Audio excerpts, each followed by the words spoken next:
Hello, my Teaserking family. Finally, I tried 3 times.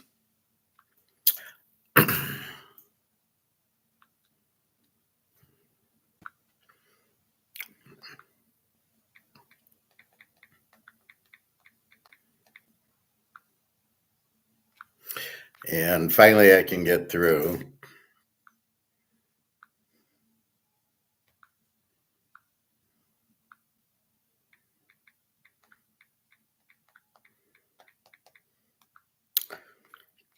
Anyway,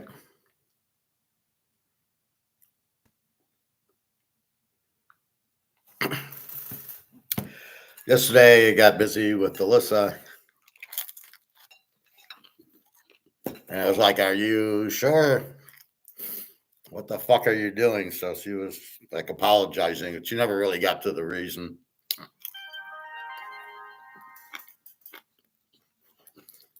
what really happened. But I said, "I'm stoic, so it doesn't matter." That's how she says, "Are you mad at me?" And I go, "I'm stoic. I don't get mad." You don't get mad at situations because there's nothing you can do about it. So Stoic doesn't really get mad. You get upset when you blow a 10-point lead in a football game. You get frustrated, but you really don't get mad because you realize there's nothing you can do about it. I can't control the refs fixing a baseball game or fixing a basketball game. All I can do is bet on it and hope the fix is on my side. Gold right now 32.49, silver 32.88, and if you would notice, I called it paper gold because I really want people to understand nobody is selling an ounce of gold,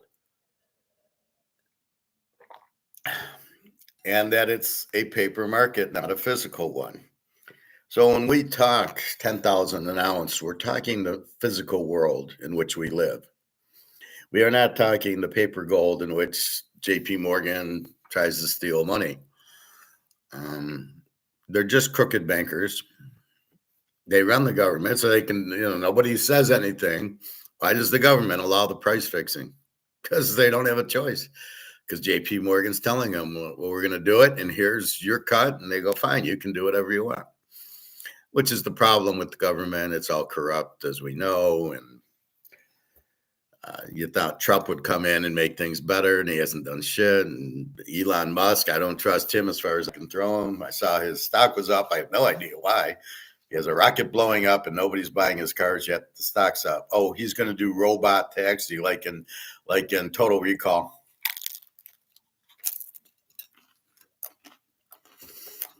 Does anybody really want a robot taxi? I don't know where he's doing this. It's not going to work in America. I remember when I was working at Ford, they had the bright idea of renting bicycles out in like San Francisco and New York. Yeah, I see their stock's booming. It's at what, 9 now? Now that really worked. I don't get robot taxi. In other words, there'll be a robot driving instead of a taxi driver, which turns everybody off because at least it gives the poor taxi driver a job. Gives the robot. And that's going to take us to our next level, productivity, which I'll get to in a minute. And so are we going to really call for a robot taxi? Is there any demand? Musk does all these things. There's no demand for it. Electric cars, no demand. Space shuttles to Mars, no demand, and it blows up. Robot taxis.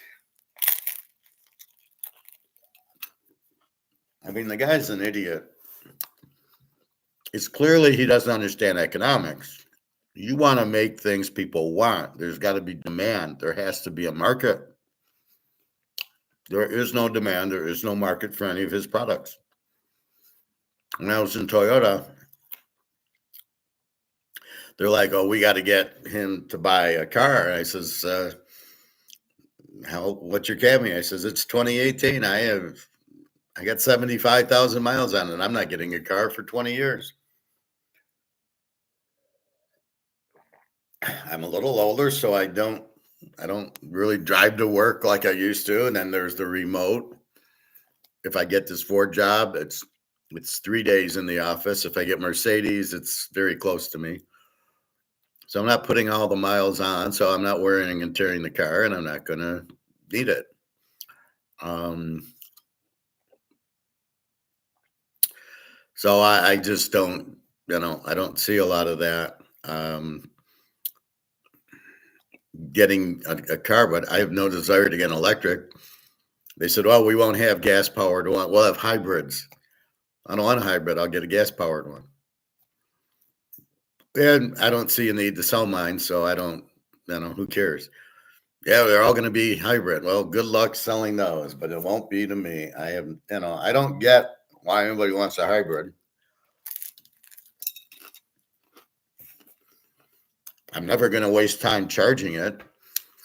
I'm going to go to the gas station. It takes all of 5 minutes at most to pay, fill it, put your cap back on, get in the car, and leave. Electric cars do not offer me that productivity. In fact, it's slower. You have to wait for a charging station. Hope it's working. Charge your car. How long is that going to take? And what it might take 10 minutes when it's first bought is going to take 2 or 3 hours 6 months down the road. Like I got to charge my phone and my computer every day now, and the charge barely holds. It's just ridiculous. I did find though, when I do go to Europe, if I fully charge my computer and I close it and I don't open it, and then I get to Europe, it's still fully charged. So it doesn't use charge if it's closed, only when I start using it. And it doesn't last long. And same thing with my phone. I'm noticing I'm going up to 80. I'm going up to 100, within an hour. And then as I'm using it, like now it's 36%. It should still be at 75, 80%. So batteries do not hold charges. They're not really good at it. So electric car sounds like digital currency to me. Trouble. Not really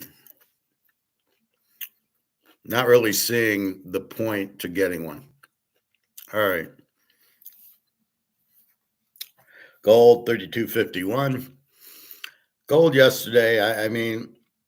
So Sunday night I'm watching and I go, oh, it's about 6 o'clock. Let's see what gold's doing. And it went from 33.40 or 33.30 something to 32.67 on one derivative.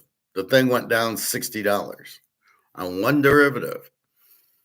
Then I was waiting for it to bounce back, and it never did. It stayed about 32.70, 32.80.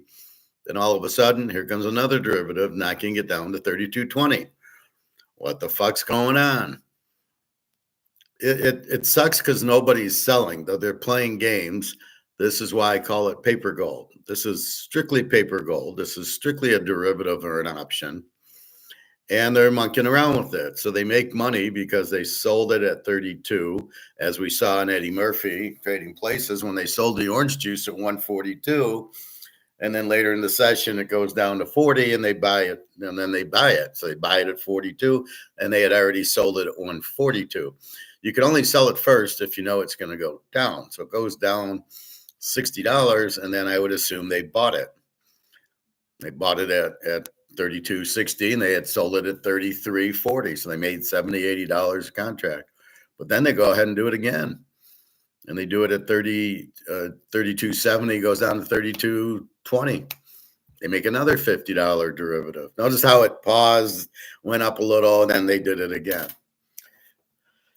And that is the wonderful world of COMEX derivatives. Fortunately, we have Basel III coming in, which will force them, they can't do that. It'll force them to cover. So when they do that, the buyer will come in and ask for delivery and say, I want the gold. And they'll have to give them the gold. Where are they going to get the gold from? They're not. See, right now it's a game where you don't need the physical. It's the paper game. You just I'm gonna sell it and I'm gonna buy it. And I don't. It'd be like putting an eBay auction with my Joe Montana rookie card, but never having the card. So I put the auction out. The guy wins it, but he doesn't take delivery of the card. What the fuck is that? That's retarded. And that's what happens. So that's what COMEX is doing now. People are buying and selling gold, but nobody has physical. So they're buying and selling paper, hence paper gold and paper silver. But Basel III will force them to have the gold. And that's the difference between COMEX and what the Chinese, Russians, and Dubai are doing. They're saying you want to buy and sell gold, you bring the gold. So you have to have the gold there to sell it. You can't sell air and paper. And the U.S. is playing this game, and the bullion banks were making a lot of money because they were just selling air to each other. London would buy, and J.P. Morgan would sell, and vice versa. But nobody ever asked for delivery, so it was a fixed game. But now here comes China and Russia and India going, I want delivery, which they don't have. So they go ahead and play a little game, but now they're being called. So they're bluffing. We don't have it. Basel III forces them to have gold and to pay the gold to the people who are buying the derivative who say, I want gold. Now, Alligator's partly right and mostly wrong about this. He doesn't know what he's talking about. COMEX was not set up to be a delivery system. However, why do people go to COMEX to buy gold and silver if it's not set up to be a delivery system? So I don't know what the fuck the guy's talking about. Alligator, Alistair McLeod, as he's known by.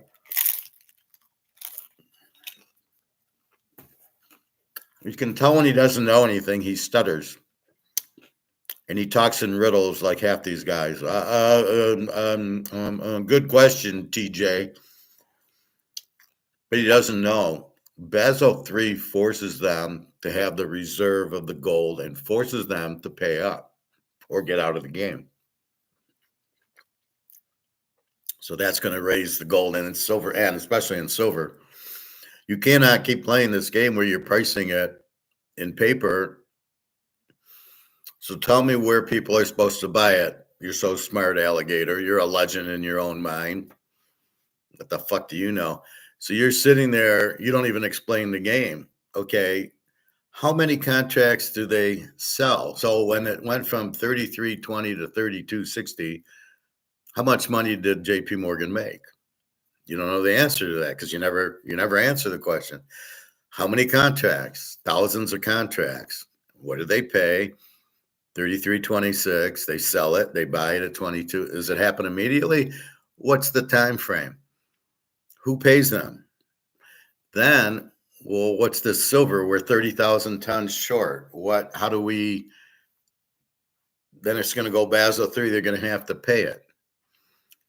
Or are you playing in this imaginary world where people are buying the silver and want delivery and they don't have to do it and nothing happens? This is why we got Russia, China, and Dubai backing us up by saying, no, you need physical. And they want the price. He keeps thinking China's setting the price of silver. He's out of his mind. China's just buying silver from the mine. They're going, because they can't get it out of COMEX because COMEX isn't paying off. They're cheating. So what China's doing is they're going to the mine and buying the silver, but it's raw material at the time. So they have to buy it, and that's what they're using JP Morgan for, is to buy it from the mine, and then they get it, they take it to Switzerland, they turn it into bars and coins, and then it goes to China. They're not setting the price, they're buying the material because COMEX doesn't have any and won't give any out. So where are you supposed to buy gold and silver? Tell me. Don't you know? You're the legend in your own mind. What the fuck? Where are you supposed to buy? So if I'm China, where's the gold and silver store or bank for me to buy? And all these other central banks. Where do you want them to buy it at? You don't know because you never say it. That's how the game's supposed to be played, right? When I want to buy because the dollars collapse and I got to get out of dollars and buy gold, where am I supposed to go? So they go to COMEX because they're the ones selling it. They're supposed to have an inventory for it. So yes, it was supposed to be where you go buy the gold. So yes, it was meant to be the store, but nobody shopped there because everybody was in the dollars and stocks, and that's what they push you into. But yes, that's where you're supposed to shop for gold and silver. I mean, we can go to the coin shops, but if I'm China, I'm not going to my guy's store on 5 and Haggerty and going, yeah, I want 10,000 tons. Sorry, buddy, I don't have that much. So he has to go to COMEX, especially to get it at spot. So when they knock it down to 22.65, hell yes, I want to buy it at that price. And they go there and then they demand delivery, and you don't fuck with China and Russia. That's what's supposed to happen.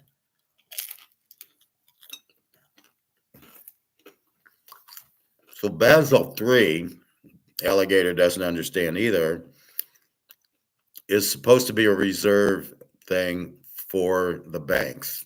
So in other words, they're supposed to carry so much gold on hand, and they're going to need it, and then the price is going to go up because there isn't any out there to buy at these ridiculously low prices.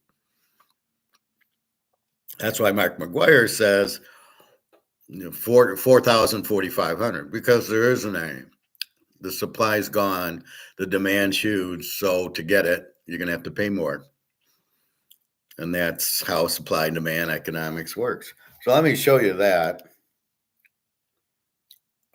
32.53. Silver back to 33, but it doesn't matter because it's all price fixed anyway.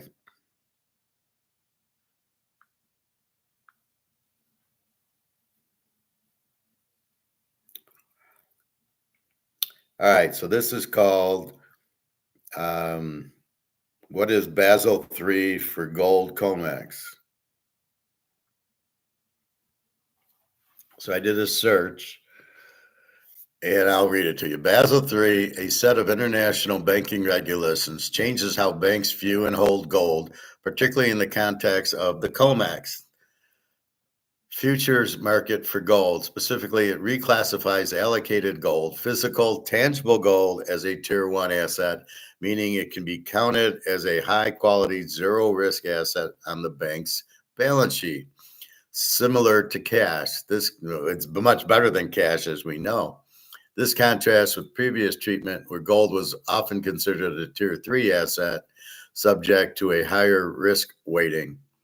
Here's a breakdown of what it means. Physical gold as tier 1. Basel III allows banks to count physical gold as tier 1 assets, meaning they can be included in the bank's capital calculation of their market value, similar to cash and U.S. Treasury. Well, we don't know what the market value is. Shift from paper gold. Why is there even paper gold? It's paper. How do you call this paper gold? This is paper. There's no gold in it. This regulation encourages a shift away from paper gold, such as gold ETFs and futures contracts, towards physical ownership. Unallocated gold is tier 3. Unallocated gold, which represents claims to bullion without physical allocation, is now classified as a tier 3 asset, requiring banks to hold more capital against it. So now they got to bring in more inventory. The impact on COMEX, the Basel III changes will likely lead to increased physical delivery demand on the COMEX as banks seek to hold more allocated gold, potentially affecting exchange for physical deals and other COMEX activities. So that will raise, they'll need to carry more. And where are they going to get it? And do they have the money? Basel III introduces the LCR, requiring banks to hold sufficient high-quality liquid assets like physical gold to cover potential cash outflows over a 30-day period. Net stable funding ratio. Another key aspect of Basel III is the NSFR. That's what Mark McGuire says, that nobody knows what he's talking about, which mandates that banks have sufficient stable funding to meet their long-term funding needs. So they have to have the gold on hand. That is Basel III. That's July 1st, and it's also for silver. They got to have it. They don't. It's very limited. They'll have to pay to bring it in, and that's what's going to push the price up.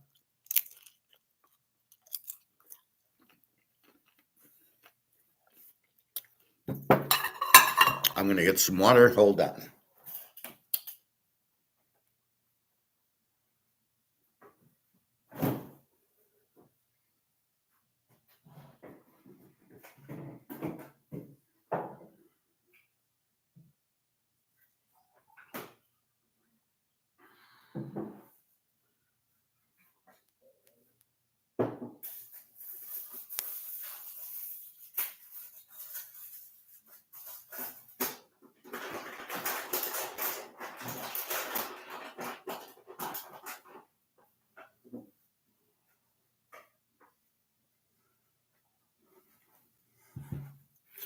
Okay, so that's what's coming July 1st. That's why we're excited.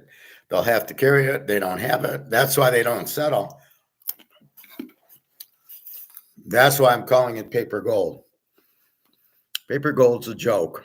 It's not real. ETFs, be careful. However, a lot of the portfolio managers cannot hold physical gold. Let's say you work for Ford and you're in their 401k and you want to be in physical gold or for their pensions. They can't. They got to be in paper gold. So they buy ETFs because they want to be in gold. And I tell them to fuck off. I would buy physical gold. I would not buy paper gold. I would not buy an ETF because it's going to be worthless. So that's where I would view it. Anyway, that's why you might see the ETFs go, but all those people are going to go broke. I was watching this thing on debt yesterday, and it was explaining who does, there's $100 trillion in debt worldwide. I think it's like 150 trillion. This is probably an older show. He says, well, who does the people owe it? All the countries. Who do they owe the debt to? Well, when they do bond, like when we do treasuries, people buying the treasuries, that's our debt. We owe it to China and Japan, and right now they're saying we don't want it, and they're sending it back, which is really causing massive inflation because the money printing's higher and higher and higher, and the money's coming back. Hey, Prophet, I see there was a surge there at 10 a.m. This must be a buy day. Yep. Well, if you notice, just before 10, it went down. So I always watch just before 10. So at 9:40 to 9:55, if it goes down, they buy, and if it goes up, they sell. And I saw it going down. I got happy. I said, okay, now we're going to buy. And it's just a game right now between roughly 32.20 to 33.60. And it's such a joke. Nobody's selling an ounce of gold. I assume it costs them a lot when people buy the derivative and are looking to take delivery on it. Well, I want the physical gold. I don't want paper gold.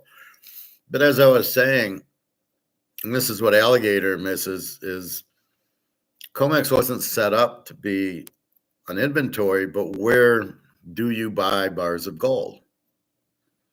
Right? So I'm the Czech central bank, and I want to buy 10,000 tons of gold. Where do I buy it at? There's no gold store. So I go to COMEX and I do these buys when the price drops, and I want to buy it at 32.50 right now because I can't find it for 32.50 anywhere else. So that's really the kicker. Gold real price is here. COMEX is here. Excuse me. So I go to COMEX to buy because it's cheap, because it's not at market. It's not close.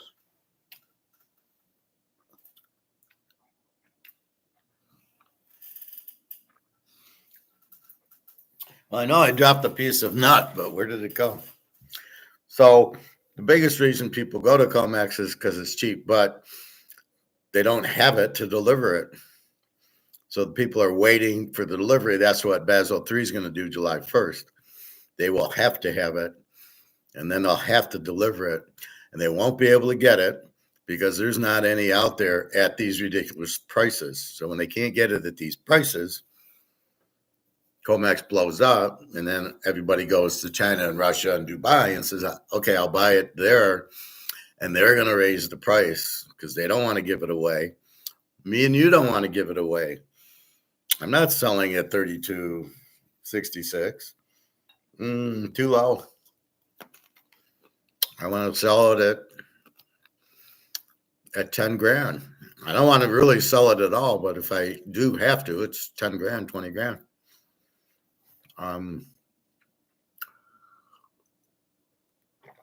So that's the whole point, that alligator goes right over his head. COMEX wasn't made to sell, but who's the seller? See, what I don't like with alligator, Alistair McLeod, he doesn't explain. He doesn't know how to explain. He says things that he knows how to say it, so you think he's smart. But he can't explain tariffs. He doesn't understand the trade, and he doesn't understand gold and silver and COMEX. It is price fixed, but he can't. I watched him yesterday, and he just can't explain the whole derivative market. He doesn't explain what a derivative is, how it works, why they're still doing it. Gold's at 3,300. The cat's out of the bag. We realize gold's the buy, so why are they still doing it? How much money do they make on it? This kind of stuff I don't know. I haven't studied. I really didn't care. Well, why are they keep doing it? What is their point? How much money are they making? And then the real reason that silver is price fixed is not China. It is because the bullion banks are going to go under, but he doesn't explain that. How long are these derivatives for that they have to pay? And why at 35 do they have to pay them? So if they're in at 22, 23, $25 shorting, so Eddie Murphy's in let's say Eddie Murphy's shorted at 40 and the price went down to 29. He's not buying that, but he bought at 142. He sells at 29. But if you bought it at 20 and it's at 29, they're not selling. What's going on there? Why doesn't he explain it? Because he doesn't know. If he knew, he'd explain it. So that's the problem with him. He wants to dip his toe in that water, but he can't explain it. Get out of the water. All I can do is say, I can show you Eddie Murphy and say, well, they shorted at 25.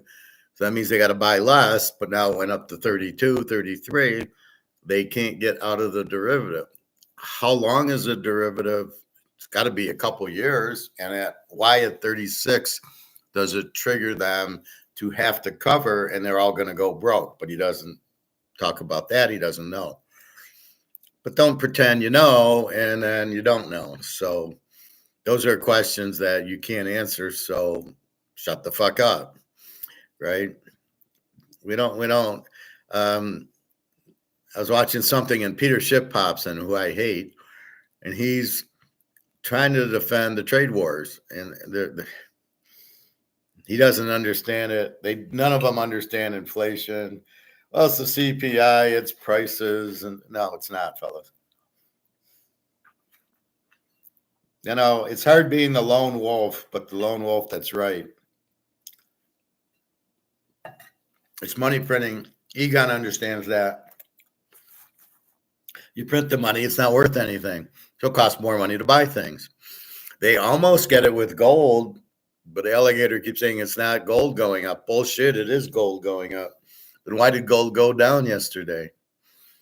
Gold goes down $100. Well, what is the dollar get stronger all of a sudden? Which it can't, because you've already printed the shit out of it. So there's no way, you already ate the chocolate cake. It's not like, the only way is to fast for about a month to get rid of the chocolate cake that you ate. So I'm doing well. I did a 70-hour fast a week ago, and I'm still like not having ice cream or cake or anything. Um, so I'm kind of proud of myself, and I'm trying to stop at 7 o'clock. If I do eat after dinner, it's just maybe a little bit of a pita or little dark chocolate or something. But I'm trying to like, okay, 7 o'clock done. Anyway, so that's really the key is why is JP Morgan still doing derivatives, knocking the price of gold and silver down? What is his point? Okay, let's assume he's making money on it. Okay. But he has to settle for the delivery and he's got to give the guys gold, which he's not. Well, how can you get away with that? You're fucking with China and Russia. You're not fucking with just me and you. So I think that's why July 1st, that's why Russia and China are saying enough's enough. And they've got their gold backed currency out. I'm sure they'll announce it July 17th. It's already out. It's already kind of announced. But BRICS is July 17th in Brazil. So we will see. Russia's got a gold backed ruble, I've heard, and then China's with the gold backed yuan. And they're already using it for trade. And so there's demand for gold. The price has to go up because there's not that much of it. But right now it's all being hidden. I saw something on Trump wanting to do a gold backed currency, but newsflash, we don't have any gold to do a gold backed currency. The only way we can do a gold backed currency is we got to go into Fort Knox and show the 8,000 tons of gold that we don't have. Then you can do a gold backed currency. So Trump is, I guess, in favor of it, but then he wants this crypto crap, which it's not government money. It's me paying profit and him paying me for things. Right? Oh, I want some Canadian Club, and okay, profit, give me a bottle that I already have, Canadian Club, and you want some American thing. Okay, I'll sell you the American thing and we'll settle in Bitcoin. That's what Bitcoin is. I hate to break everybody's bubble. It is not so I can go to Kroger's or go to Capitol Grill or go to drive to Toronto and use it at the gas stations and get the hotel room near profit and go buy gold at the gold store in Montreal and use it. That's not what it's for. That means it's not money. There's no difference between that and a Mickey Mantle card, because with the Mickey Mantle card, I could sell it to him, or I could sell him a Patrick Roy or a Ken Dryden or a Guy Lafleur, and he would, he likes that, or Gordie Howe. And yes, I do have a Gordie Howe card. So that's I could use that to trade. That's what Bitcoin is.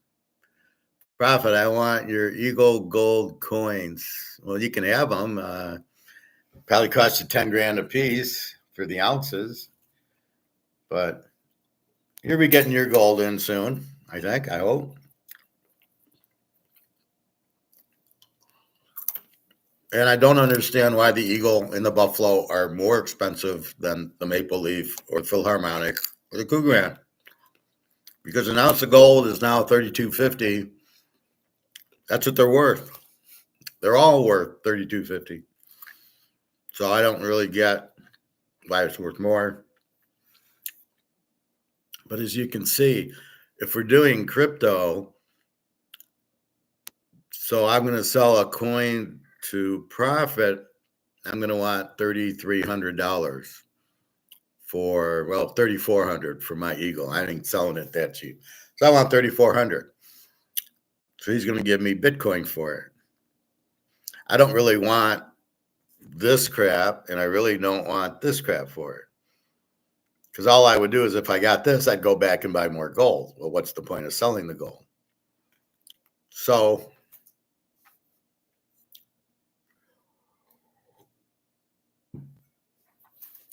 anyway, so that's really the point of what crypto is. It's barter. It's getting out of the banking system, but the banking system controls if the boneyard or the barbecue restaurant will take crypto, and he won't. I've talked to him. He'll take gold and silver. He's not going to take crypto. Says, I don't know what it is. The biggest problem with crypto, nobody can tell me what it looks like. And nobody can hold it and put it in their safe. And there's a big problem when you're dealing with digital. You can deal with digital. Somebody said, well, how about the internet? And I go, well, that's nice.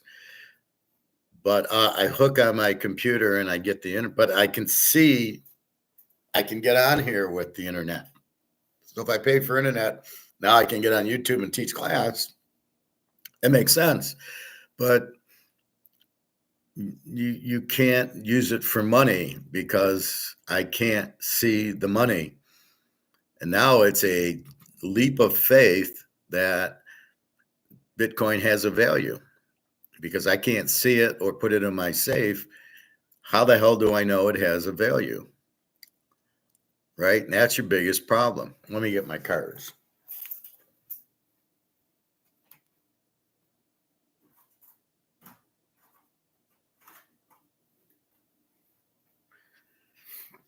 So the point is Hank Aaron, right? I can see him. I can put him in my safe. I know I have him. I know the condition of it. I know the value of it. Or my Mario Lemieux for profit, a little hockey for you. I have the card. I can see what it looks like. I have it. You can't say I don't. You can't say I have it when I don't. So I can barter this. I can trade him this Mario Lemieux rookie for Canadian Club. And he will say, okay, I got to get it graded to get a better value on it, because then he knows, oh, it's been looked at professionally, came back a PSA 10. PSA 10s on eBay are going for $10,000. Okay, I feel I'll make the trade. But if it's not graded, we gotta value it cheaper because it could be a 10, but it could be a 9. So he has to take risks, so he's going to pay less. That's the beauty of PSA, provided they're not going to keep the card. So that's the problem with Bitcoin. The pricing of Bitcoin makes no sense because you can't show me what it is. So we're basing it on something pure on belief that how it doesn't exist in the real world. There is no Bitcoin. It's just on the internet. That's ridiculous. I'm not giving $100,000 or something. Then they're going to say, well, we really Ponzi schemed you. There really is no Bitcoin because you can't see it, and you're all idiots for buying something you couldn't see or touch. And that's the fear of it. I love when they try.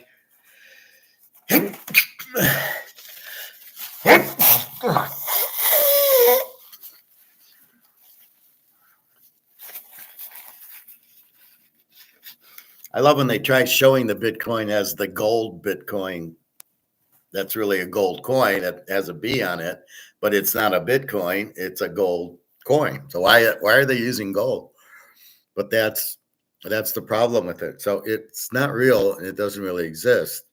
And at the right opportunity, it'll be, oops, we don't really have any. I love the 21 million number. Where do you get that? There is no coin to give 21 million to. You have no idea it's 21 million. You don't even know what it is or what it looks like. How can there be? So there's 21 million of nothing. That's the stupidest argument I've ever heard. And the best one I love is, well, you can't take $1 million of gold on an airplane. But you can take your Bitcoin.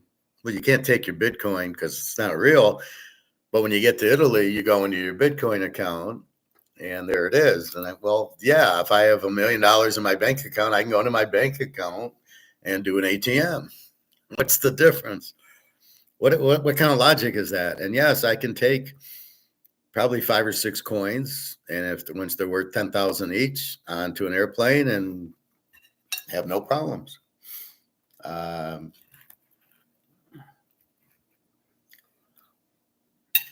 But where am I going with this? If I want it to go, I'll ship it like Profit's doing. Somebody's going to ship him the gold.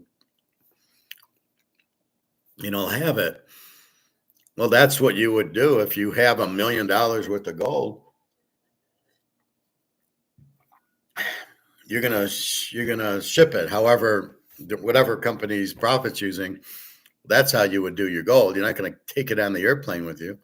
Who in the right mind, if you're going to Switzerland and you want to give Egon a million, like all his gold bars, he wants to give to Egon and hold in the Swiss mountains. So even if there's a nuclear war, the gold will be safe.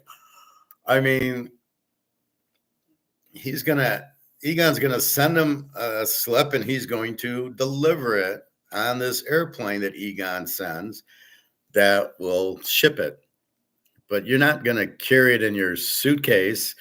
Switzerland, $1 million. So the correlation of eBay with Bitcoin and gold is so stupid. Great. So it's in your wallet, and you go to Italy, and then in your wallet you have $1 million. Well, the same thing in the bank account. You could have $1 million in your bank account, and you get to Italy, and there it is, my $1 million in my bank account. Virtually, I really don't understand it, because if I want it to ATM a grand, I can ATM a grand and get the money instantly. If I want to pay the hotel, I pay them instantly with my debit card. I really don't get the whole Bitcoin thing, except it's not real. So everybody's scamming everybody to get into it. And like I said, the guy everybody's in at $50. I've never heard anybody say, yeah, I bought it at 30,000. And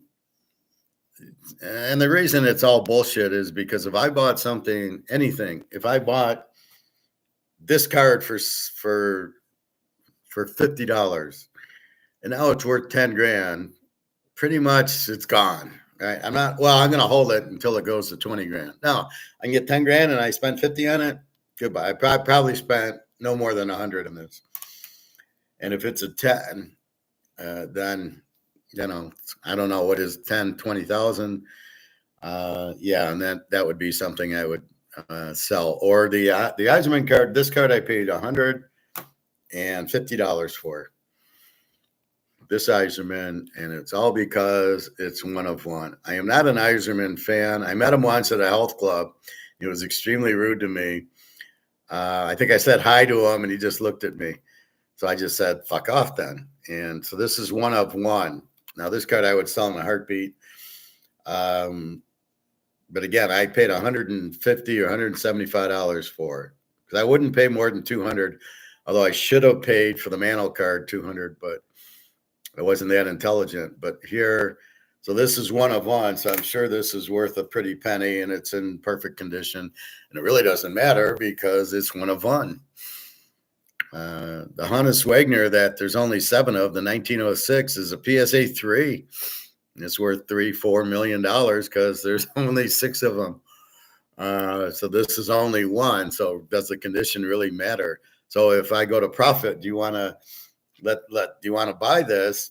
He doesn't care what the condition is because it's meaningless because there's only one of them.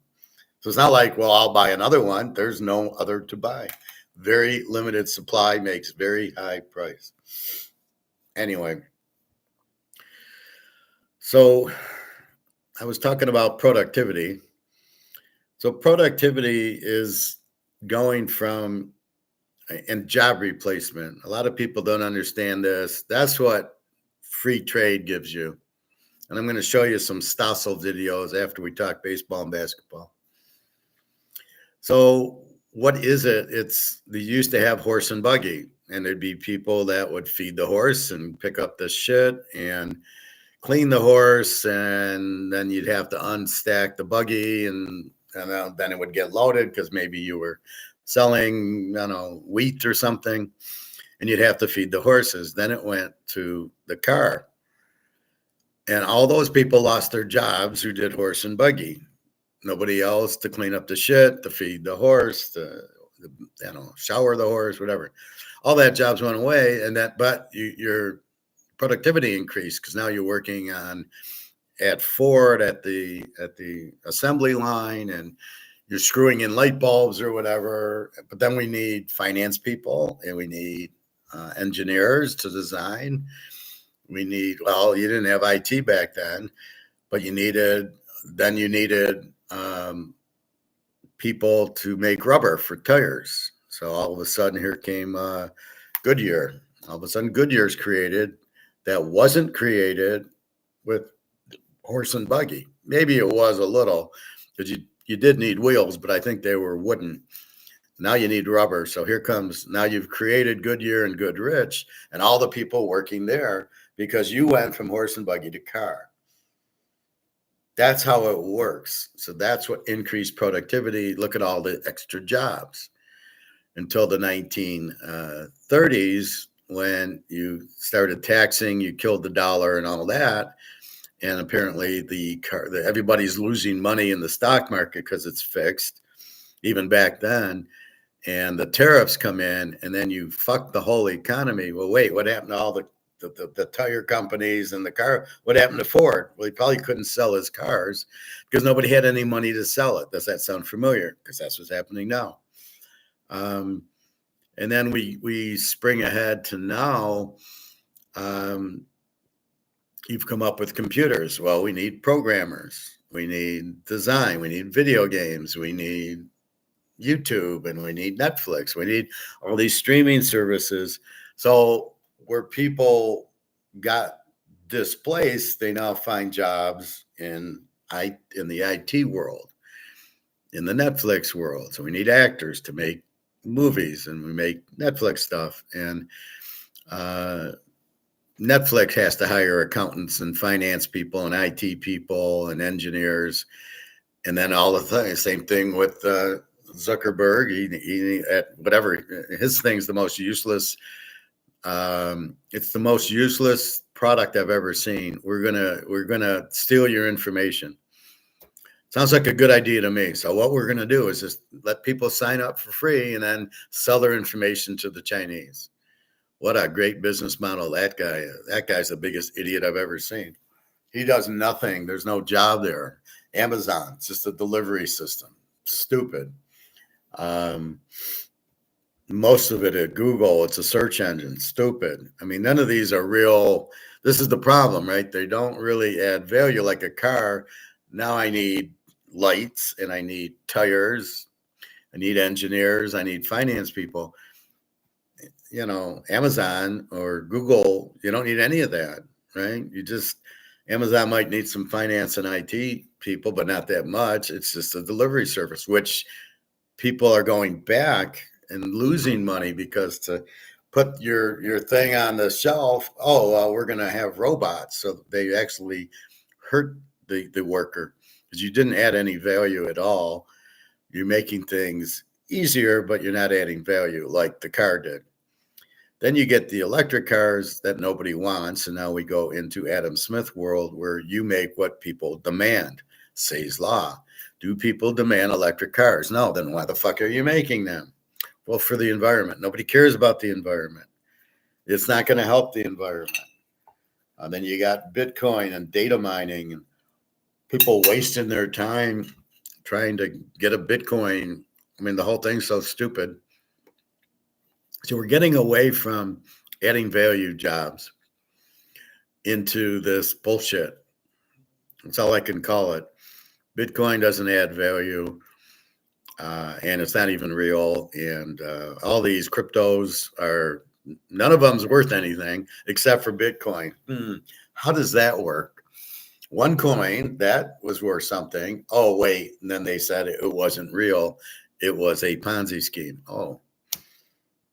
So a Ponzi scheme is when you don't have anything. You sell something to somebody and get new buyers and none of it's real. That's a Ponzi scheme. Madoff did it. OneCoin did it. Bitcoin's doing it right now. They don't have anything. People are buying it. But what are they doing? They're telling you not to sell. Sort of like Madoff, right? When you were in Madoff says you could sell. Nobody wanted to because they're all making 15% on their return.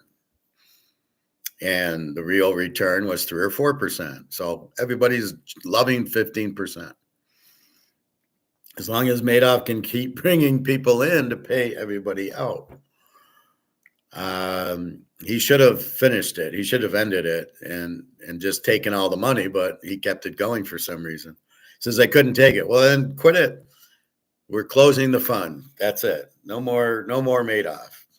But no, I guess the Russian mafia didn't let him. They were the ones who really were controlling it. And J.P. Morgan, of course. J.P. Morgan's behind all the con stuff. What a criminal. So then you have, what productivity are we getting to? Well, China's making a bunch of stuff cheap. So they're all getting jobs. Free trade allows you to come up and buy things from other people that you can't buy for yourself, like champagne from France. You can't make it in America. Certain things China does, you can't make in America or in the Orient, spices and other stuff. You get things from Italy and France and Germany. You can't get a Mercedes here. So they give you their quality, right? Very high quality cars that we can buy with free trade. That's what free trade is. It allows you to see what other people sell and buy them here. It doesn't necessarily hurt us. It helps us because now you need an importer. So there's something I'll show you from in LA. There's no more. There's all these boats with the containers, right? You've seen 24 where Jack gets caught in the container in season 5, I believe, going back to China. But they're not sending anything because of the tariff. So what the tariffs do is it's too expensive for them to make things, so they have nothing to ship. So you've just killed all these jobs at the port of LA because there's nobody to unload the containers, which China does electronically, by the way. So all these people are now laid off, and then you go to the stores, a Walmart or a Costco or any of these, Target. There's nothing on the shelves because they can't make it. What you do when you price fix and you tariff, you make it so expensive for the producer that he can't make a profit because he can't just sell it for more. So if I want to sell Canadian, so if it costs me $20 to make this and I can sell it for 50, I can do it. But if you tariff me and now this costs me $75 to make because of your stupid tariffs, I can't charge the customer 80. Everybody's gonna laugh at me, call me bad names, and they can't do that. So they don't, and they don't make it anymore. So you go to the shelves, there's no Canadian Club on the shelf. There's no whiskeys from Canada. There's no whiskeys from China. There's no any products, right? Because it costs too much. They can't charge the consumer. Everybody thinks, well, they'll just increase prices. That's the stupidest thing I've ever heard. It doesn't work because we are the market and we say, fuck you. If you want to charge me $100 for that bottle that I was paying 50 on, I'm going to say, fuck you, and I'm not going to buy it. And what Trump in his delusion thinks, well, good, we'll just sell it in America. Now you got to buy American. It's not going to be cheaper. America can't compete with Canadian Club now, and they can't compete. How are you going to make champagne here? You can't make it. So how do you compete with half the stuff? Nike, the reason they went to China, it was cheap. How are you going to buy Nike or gym shoes that they all come from China for a reason? There is no such thing as a balanced imbalance of trade. That's bullshit. So as I talk about, if I trade this to profit's Canadian. If I give him Ariel Lemieux, he gives me, let's say, $1,000. That's a fair trade. It's a balanced trade. There's no tax on it. It's free trade. It's balanced. I give him the card. He gives me $1,000. Where's the trade imbalance, please? He's getting this and I'm getting money. It's even Steven. There is no trade imbalance. We're not supposed to now. He's supposed to sell me a Gordie Howe card for $1,000. What are you talking about? No, that's the trade. This for money. I'd rather have the money. He'd rather have the card. That's free trade. That's There is no trade imbalance. What the fuck are these people talking about? Well, they've been screwing. You listen to Trump. They've been screwing us over. How have they been screwing us over? We're buying all the Chinese goods for $10 that should cost 100 if the Americans made it. Well, we need American jobs. We don't need American jobs. American jobs have evolved from making tennis shoes. We'll let the lower skilled people make the tennis shoes in China. We'll do the computer and IT and robotics and finance for it. So we'll do the higher level job. Normally it'd be like you replace people with robots at Ford, right? So now you have robots making the car. People lost their jobs. However, we need new people to run the robots. So now I need an IT guy who can run the robots. When the robot breaks down, I need a guy who fixes it. I need somebody to make sure and program the robot that he's putting the bumper on the car. So you're getting rid of people for that, but you're making the people now have to run the robot. So it's higher pay. Maybe there's less of them, but all these other people who were screwing in light bulbs can now get IT jobs. All they got to do is learn it, right? And it's probably not difficult. Believe me, if the Chinese can do it, anybody can do it. So that's really what happens. So you then have an increase in demand for specialty, which pays more, which is a better lifestyle than what you had. And I'm sure people love screwing in a light bulb 40 hours a week, 52 weeks a year. I'm sure that drove them nuts. Do I have any Raider cards? Well, what Raider cards would you be looking for? I don't have any current Raider cards. I believe I have Snake Snabler and Blitnikoff in the 70s. I have Marcus Allen rookie. That's a good one. I don't know. I'll have to go through my stuff if there's a card you're looking for. Normally what I would have done at the shows especially in the 70s, I was getting a lot of Steelers. Lynn Swann, John Stallworth, Franco Harris, Bradshaw, Joe Green, Ham, Lambert. The list goes on and on in Steelers. The Raiders I would get would have been Stabler, Bolitnikoff. They didn't really have good defense.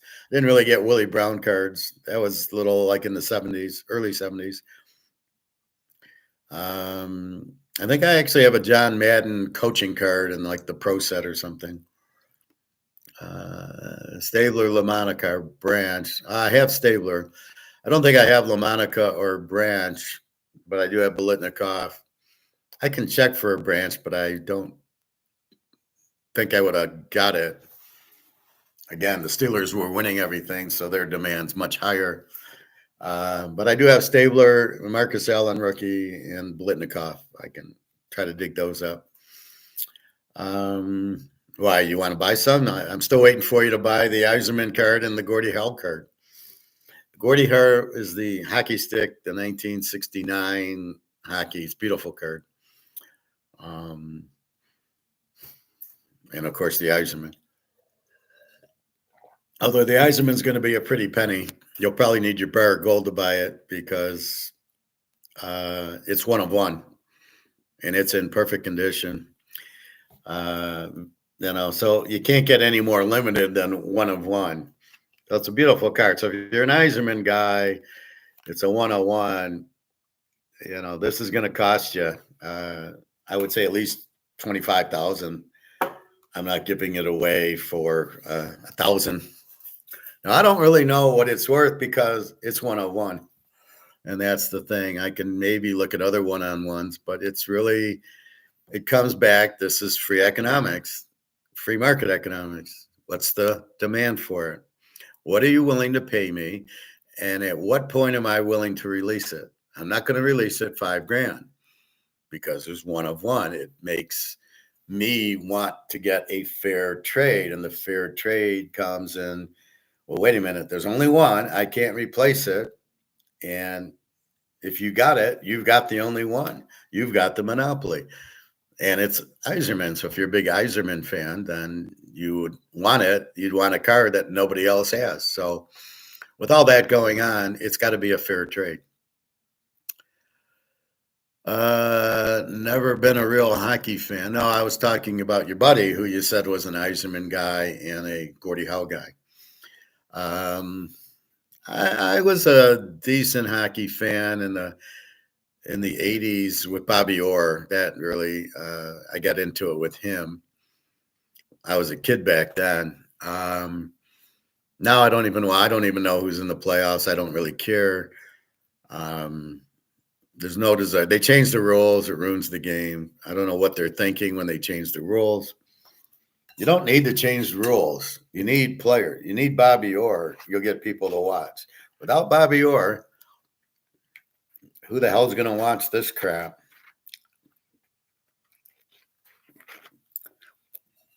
But that's the same thing in every sport. There's no Mickey Mantle, Willie Mays.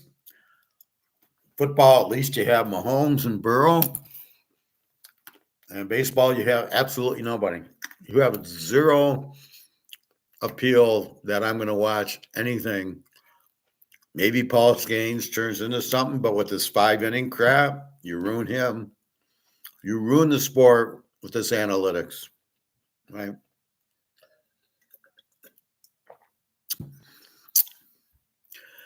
I did meet Bobby Orr one time at a club, and he is a very nice guy. He appears to be a very nice guy. You should have got his autograph. I was on spring break, probably 11th or 12th grade, and we went to Florida.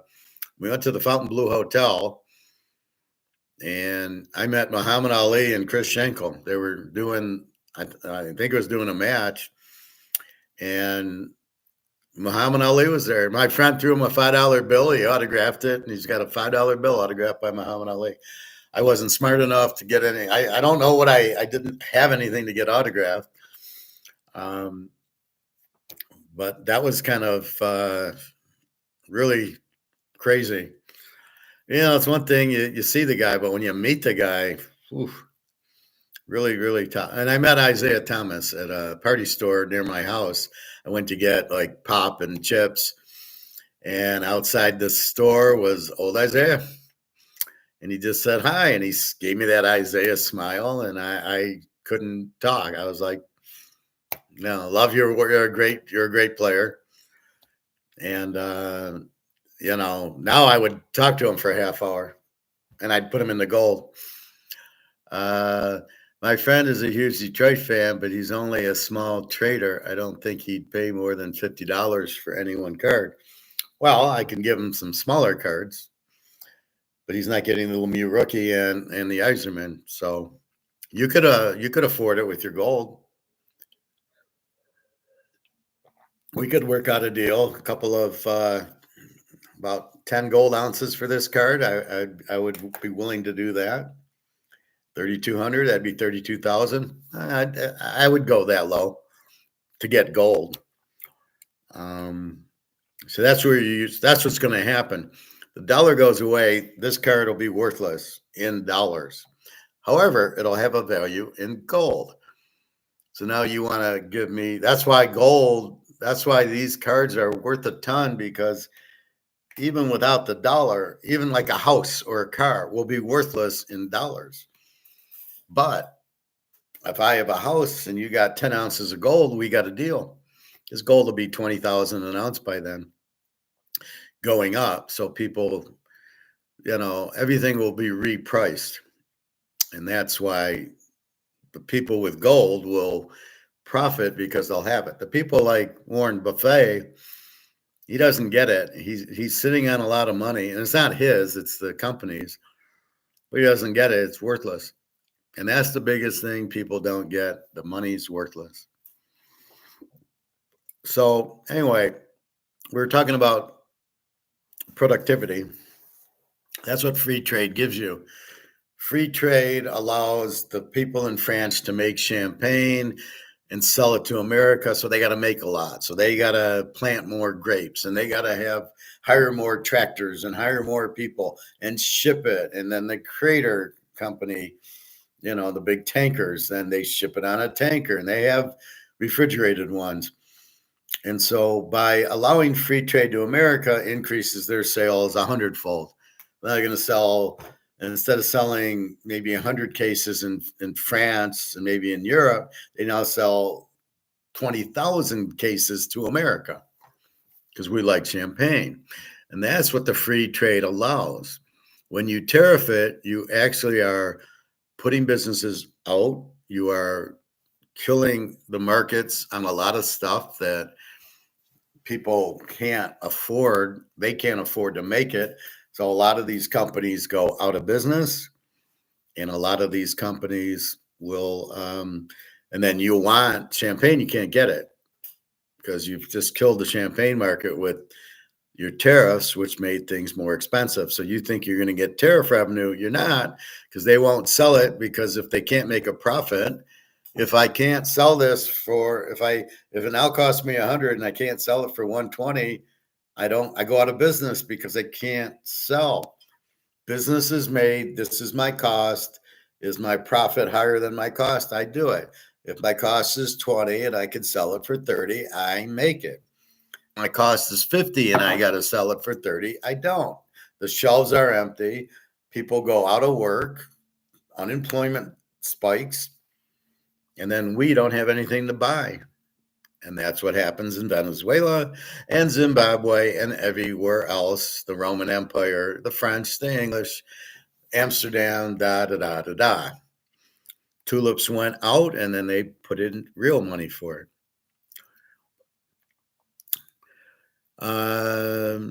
Prophet, I couldn't really ask for his autograph. I was standing beside him at the urinal. Oh, I would have asked.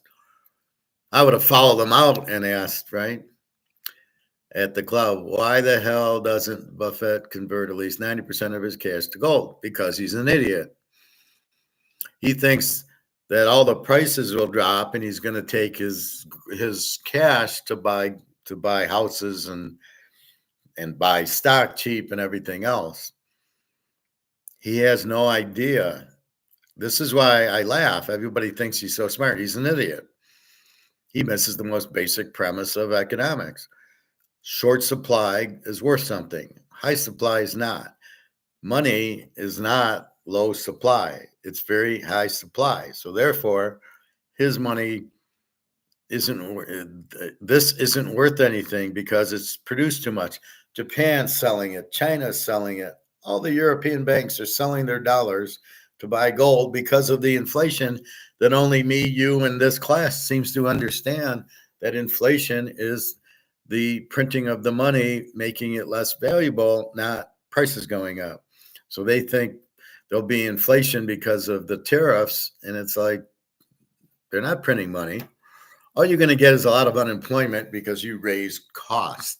Anytime you raise costs, you raise unemployment. So when you guys ask me, when are we in the recession? And I say, we are already in the recession, because the more you inflate the money by printing it, the higher the costs are, the slower the economy gets, because you can't buy more. And so when you go to the grocery store and now you need more dollars to buy the groceries, that is the point, right? You need more dollars to buy the groceries, which then takes dollars away from other things you would buy. But if you tariff these things, now you're going to look for something on the grocery shelf and it's not going to be there, like French champagne or Russian caviar, or things you would buy from other countries. You'll never find, because with these tariffs, they can't afford to keep doing it. So what China's really going to do is they just won't sell to the U.S. They'll sell to Japan and Hong Kong and Singapore and Europe and Russia and India. So they're going to sell their products to them. That's how China wins. The problem with the U.S. is we're too stupid. Well, okay, we're going to make all this money tariffing China. And then China says, I'm not going to sell it to you because you're making it too expensive. So we're going to sell to these other players. And then we're going, well, wait, we need Nikes. Oh, shit, China made Nikes. Well, nobody else sells it. So we can't go to France or Italy or Spain to buy Nikes because they don't make them. And if they don't make them, we're fucked. So that's what free trade is about. It creates jobs all over the world. That's why from 1879 to 1914 was gold standard and free trade, and it was the most populous time where people made the most money, most productivity time in the world in the history. So you had 40 years of prosperity, and the banks fucked it up, and the banks, JP Morgan, created the Fed. The thing that puzzles me is every country's got a Fed. What the fuck is that about? Why does every country have a Fed? I mean, it's insanity. So don't know where that is or why that is, but it's bad because the banks then can do what they want, and they're all mafia and they screw everybody, and then the central bank covers them. So imagine if we bet $10,000 a game on baseball today and we lose it all. We just go to the central bank and we say, yeah, I lost 100,000 on the baseball. Give me 100. And they go, okay, here's 100 grand. So there's no risk. And if there's no risk, then, and that's what the banks, so the banks can do all these things and they don't get penalized for it. So I watched the big crash, whatever that movie's called.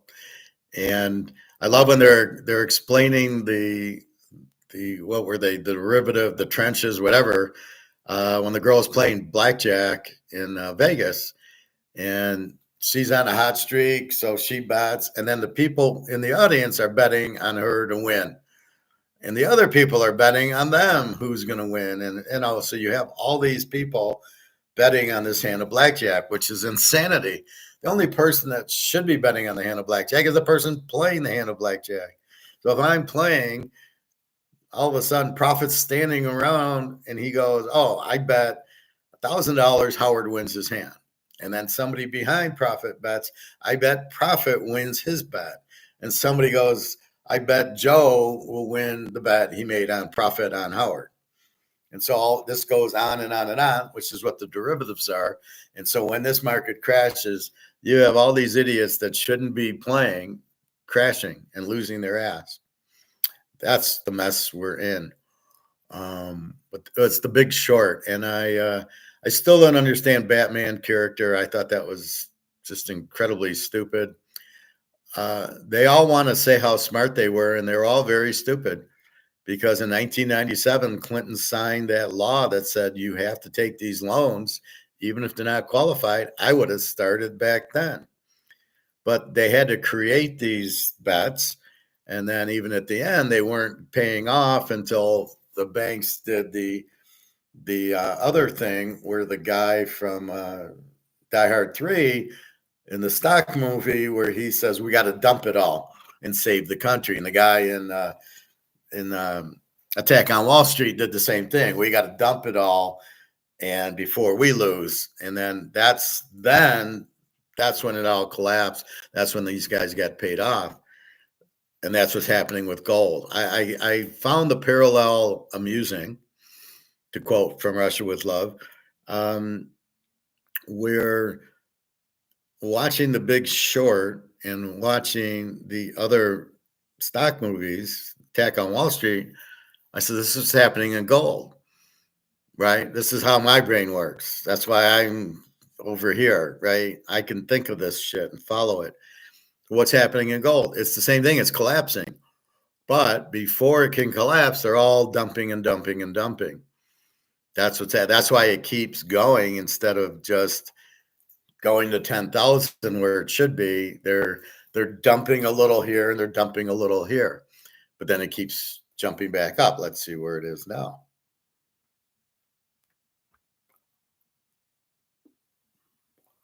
$32.50.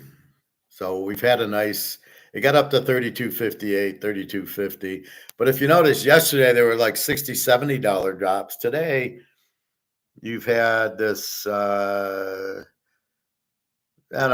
this drop at what, 10 to 7 went from 32.58 to 32.30 to 40. So it dropped $18. And then you had I hate these double drops. So you had the drop there, goes up a little, and then the 10 o'clock drop went from 32.47 to 32.30. It only dropped $17. And now it's back up and a little drop there. What I didn't get yesterday, the first drop was $60, and then there was a $50 drop.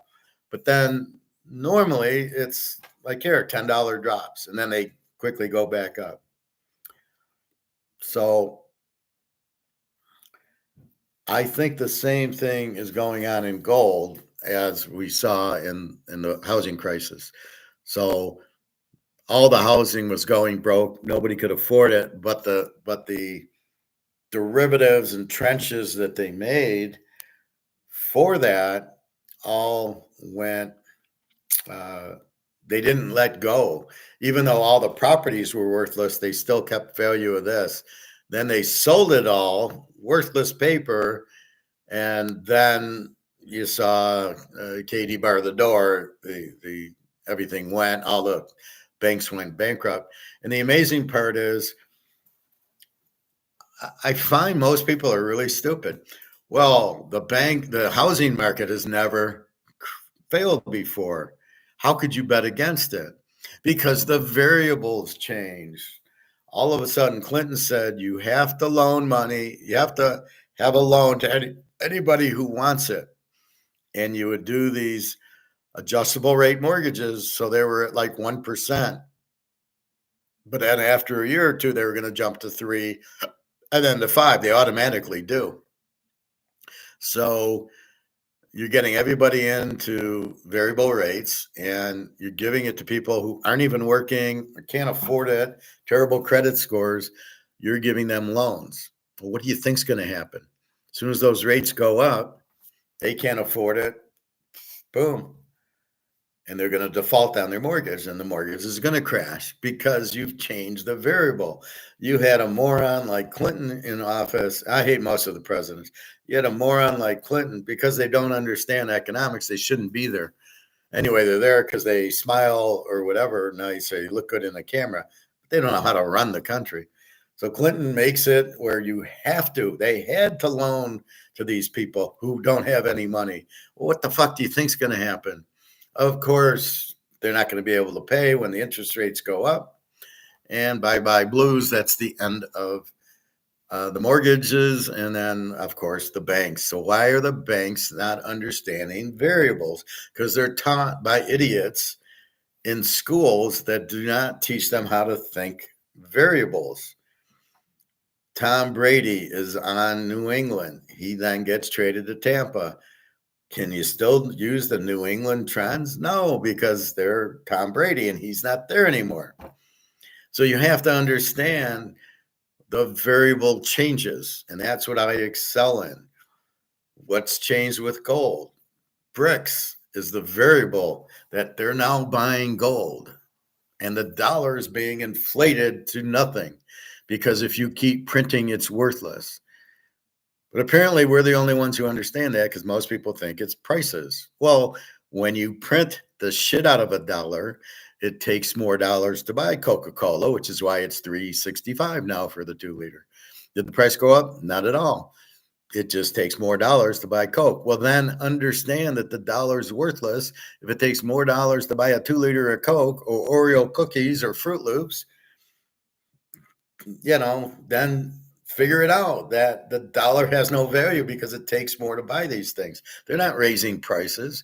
Oreo's not right. They don't want to raise prices because they're going to lose customers, as we know. So that's your biggest problem. And then tariffs are the same thing. You raise the tariff, you raise the cost, not the price. You raise the cost. And then it's either we got to raise our price, but the market won't accept it. That's why I argue tariffs will not raise prices. They will raise costs, but they will not raise prices because we won't pay it.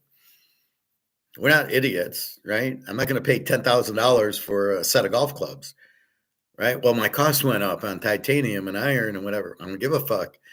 I'll pay you. Well, I bought mine for $250 in 1982, at Oakland University, and these are Hogan Apexes. These are beautiful clubs. You know, would I pay 5,000 for them now? Not a chance. But that's where the market is. That's why it's determined by the market, and you must price within the market. Chinese, ribs, Toyotas. That's why I use those examples. So again, then you kill productivity, and then you really kill everything. The tariffs cause the depression because then China has higher costs, but you can't raise prices, so they stop making them. And there's one on China that like 3 million people have left. I'll show you that. I got about 10 or 11 short videos, and all these people are gone. They left China. They went to Hong Kong or Vietnam where the jobs are. They go follow the jobs. That's what you should be doing. Jenna did that. I talked to her, wished her happy birthday. She says she moved to Odessa because there was more people and more jobs. And I'm thinking, why didn't you do that 10 years ago? She was just in a little village type of city. It was I never went there. I met her an hour away. She would bus to me, but she finally did that. And I'm like, well, of course she should have done that. So anyway, so she moved to Odessa. I'm happy for her. And she works at a bank now. So she moved to where the jobs are. And that's what these people in China are doing. So all these millions of people are moving out of China.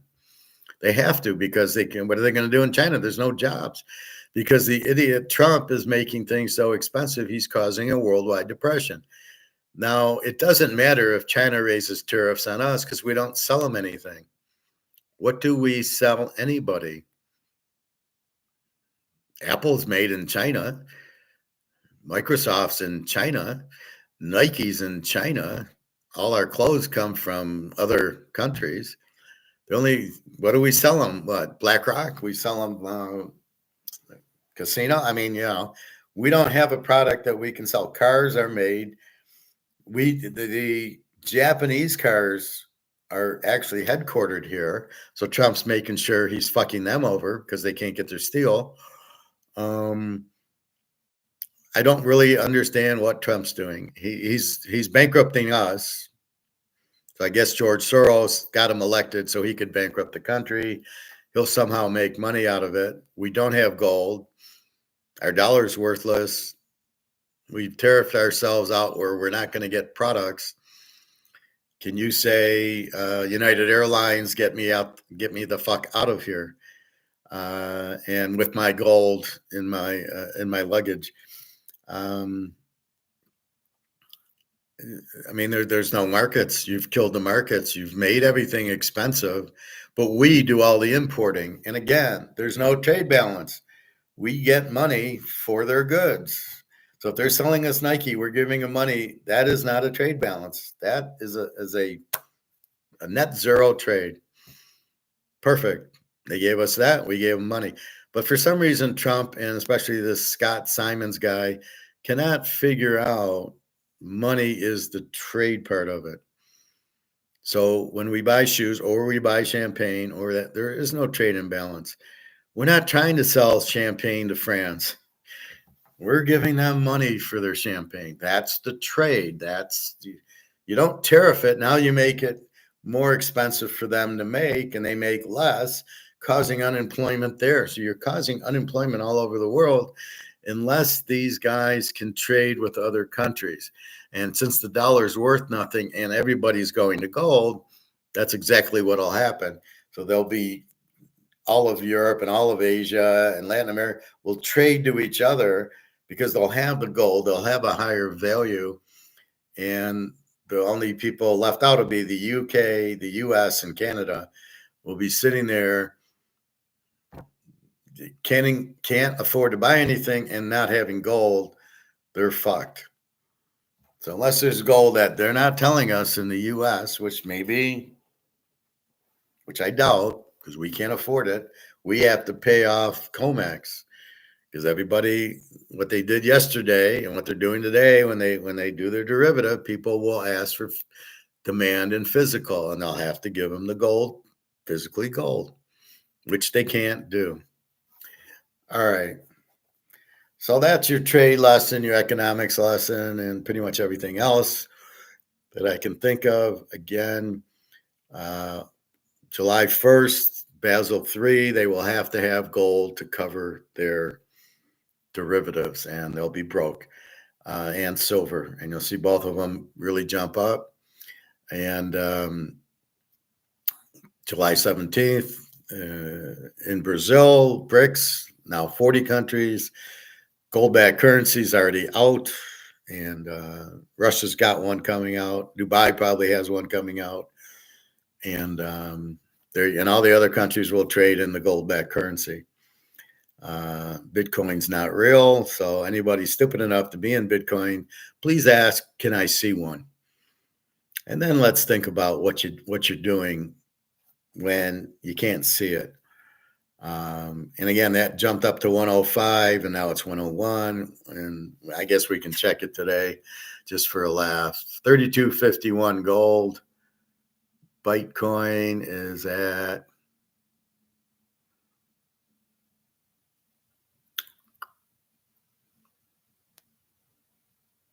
103,965. But since it's not real, it doesn't mean anything. And again, it's priced in dollars, which means it's worthless. Silver 33. All right, let's check stocks, and then we're going to go to basketball and baseball.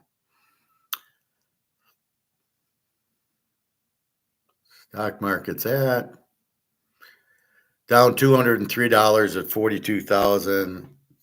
People are about to get killed in this. How it went up to 42, it's all analytics, algorithms. It has got nothing to do with supply and demand.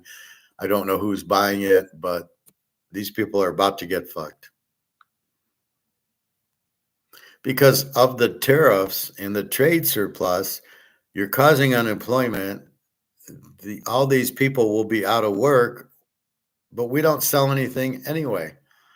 So you're going to not have things to sell. So you're going to have a lot of layoffs here because people aren't going to be working because there's nothing to buy. It's a domino effect. All right, let's go. Let's look at the NBA yesterday.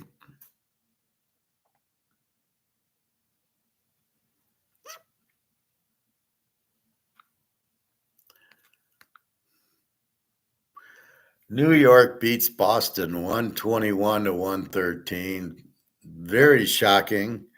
I had Boston because they were down 2-1 and needed to win. Well, they lost. Now the Knicks are up 3-1. Now you wonder, how good is Boston?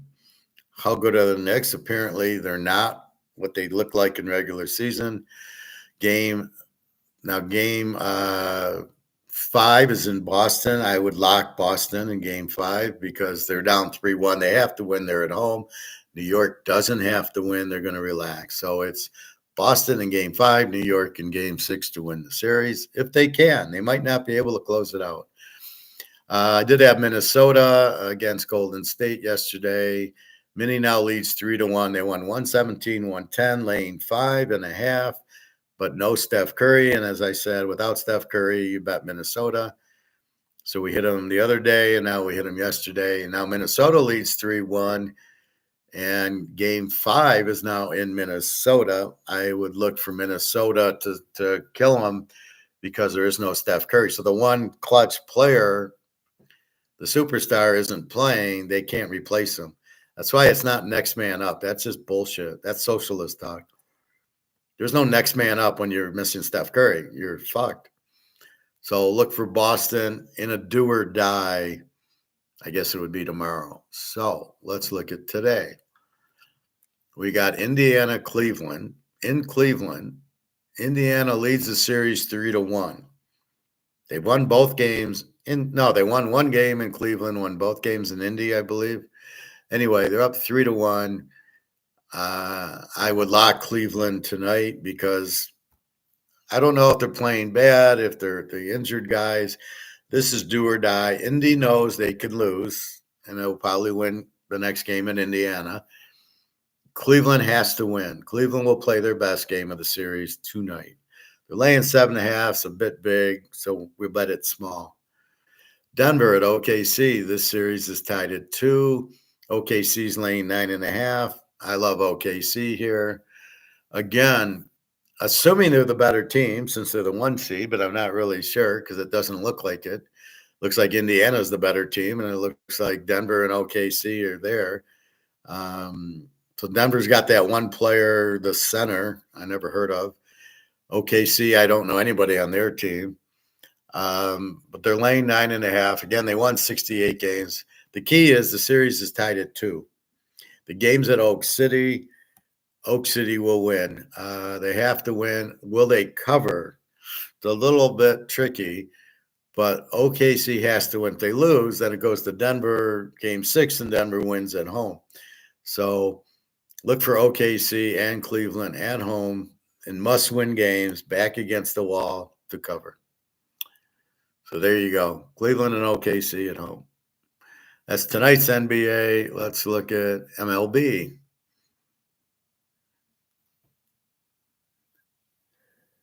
And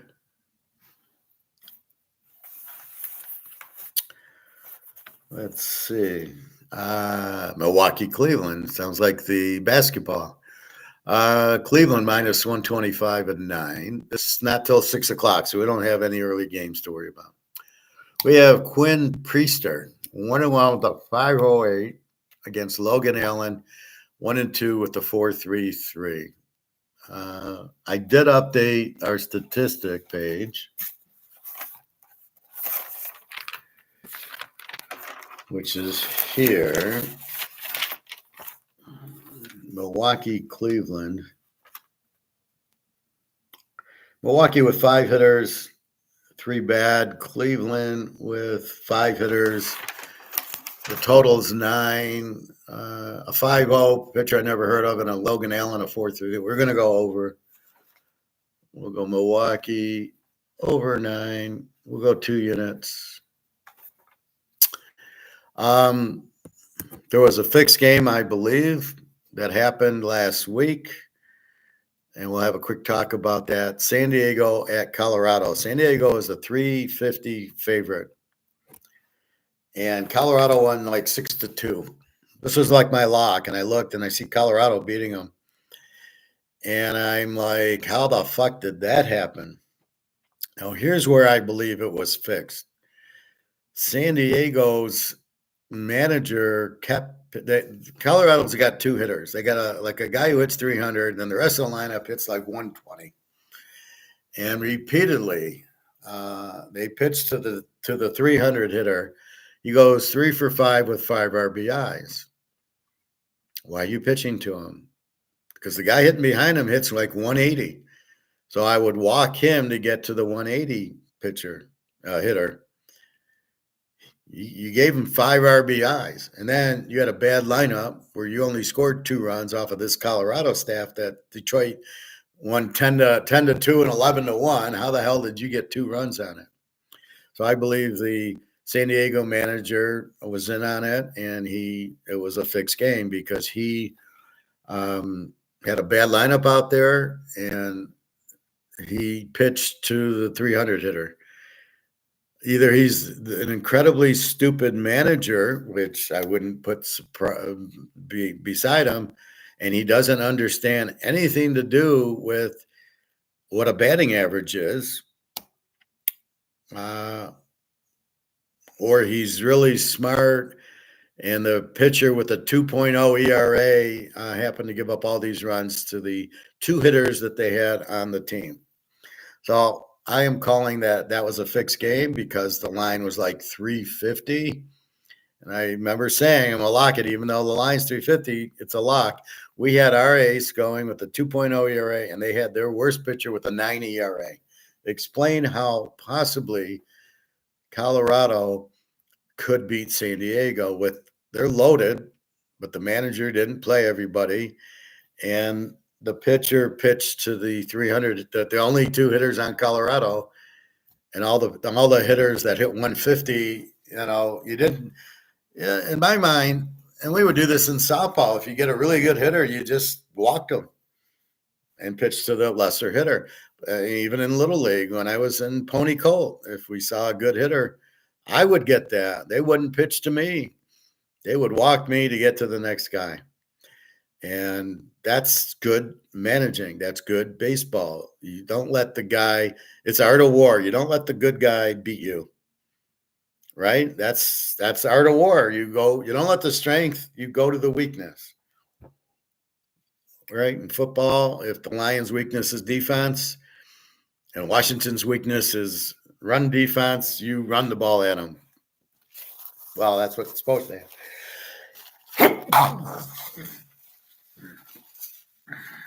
Philadelphia got the memo. The Lions didn't. That's why the Lions are idiots and Philadelphia won the Super Bowl.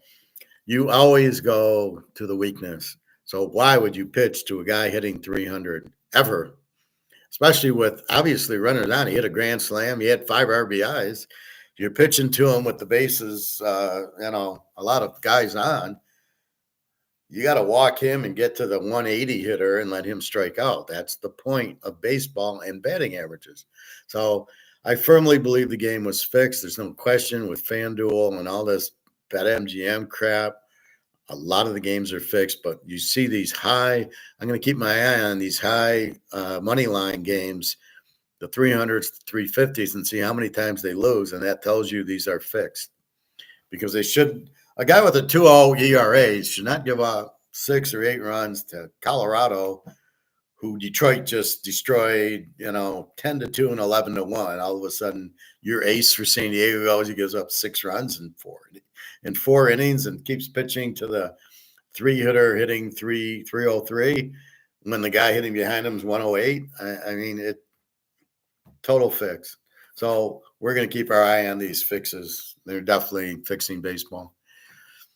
Don't kid yourself. It ain't real if FanDuel is sponsoring it. Because they're going to look where the money's at. And they see everybody's betting San Diego minus 350. So, of course, they're going to lose because they'll make a lot of money on it. That's how it works. That's what this is about. Minnesota, Baltimore. It's everything like the government. It's not about us. It's about them. Minnesota 21-20, Baltimore 15-24. Baltimore is minus 130-9. Saman Richardson for Minnesota, 2-2 with the 4.01. Very inconsistent. He'll pitch a good game and a bad game. Cade Povich, 1-3 with the 5.55. I'm going to go over here. Mini over 9. No bet. The White Sox in Cincinnati. Now, here's a possible Madoff. Cincinnati's minus 200 with a total of 9.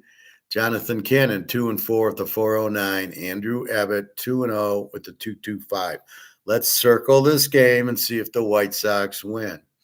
There's no way they should win. Cincinnati, 2-0 with the 225. Hitting wise, the White Sox have, and I've updated this, have 1 hitter, 7 bad hitters. Cincinnati has 5 hitters. There's no way in the world Cincinnati should lose this game. So we're going to take Cincinnati. We can't bet it because we don't believe it's real. We believe it's fixed. Minus 209. My hunch is the White Sox win the game because it's minus 200. Their pitcher 2-4 with the 409. There's no way Cincinnati should lose this game. Boston and Detroit. Boston minus 110, 8.5.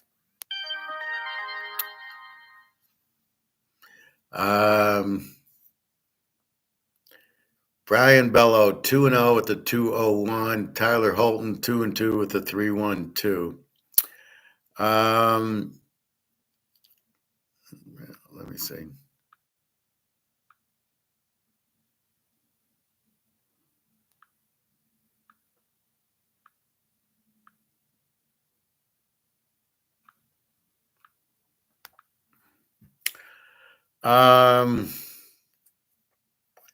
Brian Bello 2-0, 201. Tyler Holton 2-2 with a 312.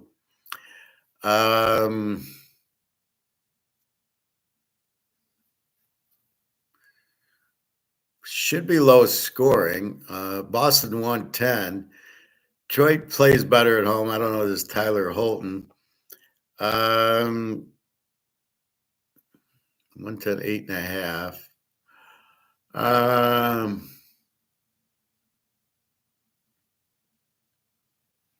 Let's see the hitting. Boston, 4 hitters, 3 bad. Detroit, 6 hitters, 2. There should be runs, but Bello with a 2.01 ERA, I don't know. Holton 2-2 with a 3.12. I don't know.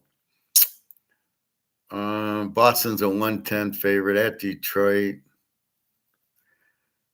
I mean, the problem is how long will the pitchers go? Are they going to go 6 innings? Brian Bello, don't really know, but 2-0 with a 2.01. Tyler Holton, 2-2 with a 3.12.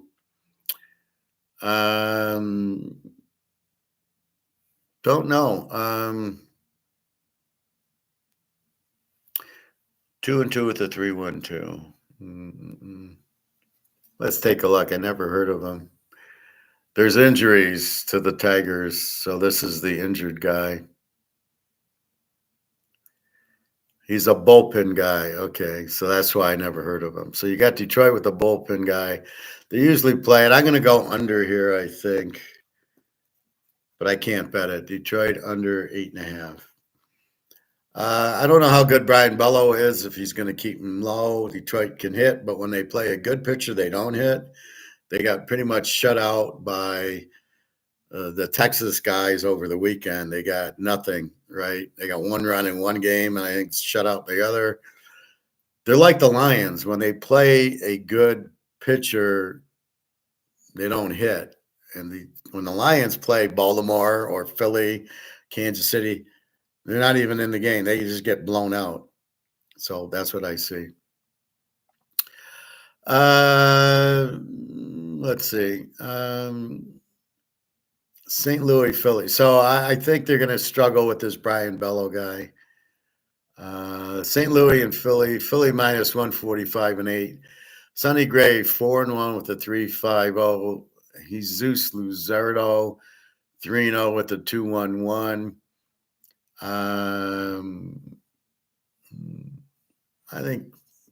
I think we got to go Philly under here. Pretty good play. We'll go 2 units. I don't know. I always overrate Philly. I always think they got the hitting, they got good pitching, they'll win, and then they keep losing, and you're like, but they're a good team. This should be a good game. St. Louis 23-19. Tampa Bay and Toronto. Toronto minus 130.8. Shane Baz, 3-2 with the 4.93. Jose Berrios, 1-1 with the 3.86. Shane Baz.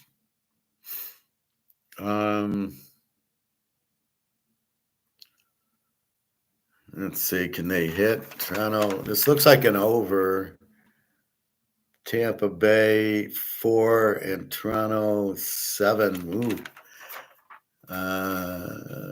Toronto looks like to play. We'll go over 8. Toronto over 8. Pirates and the Mets.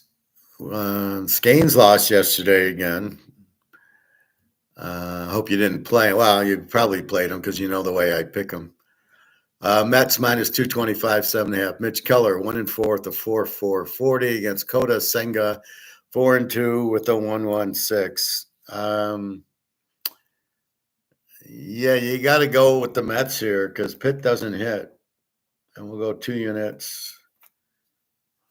4-2, 1.16. We'll see. Washington and Atlanta. Michael Soranko, 0-2 with the 7.20 for Washington. Spencer Swellenbach, 1-3 with the 3.42. Atlanta minus 210, 8.5.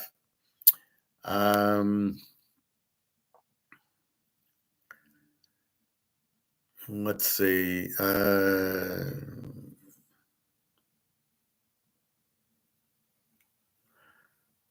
This is another to keep an eye on a fix.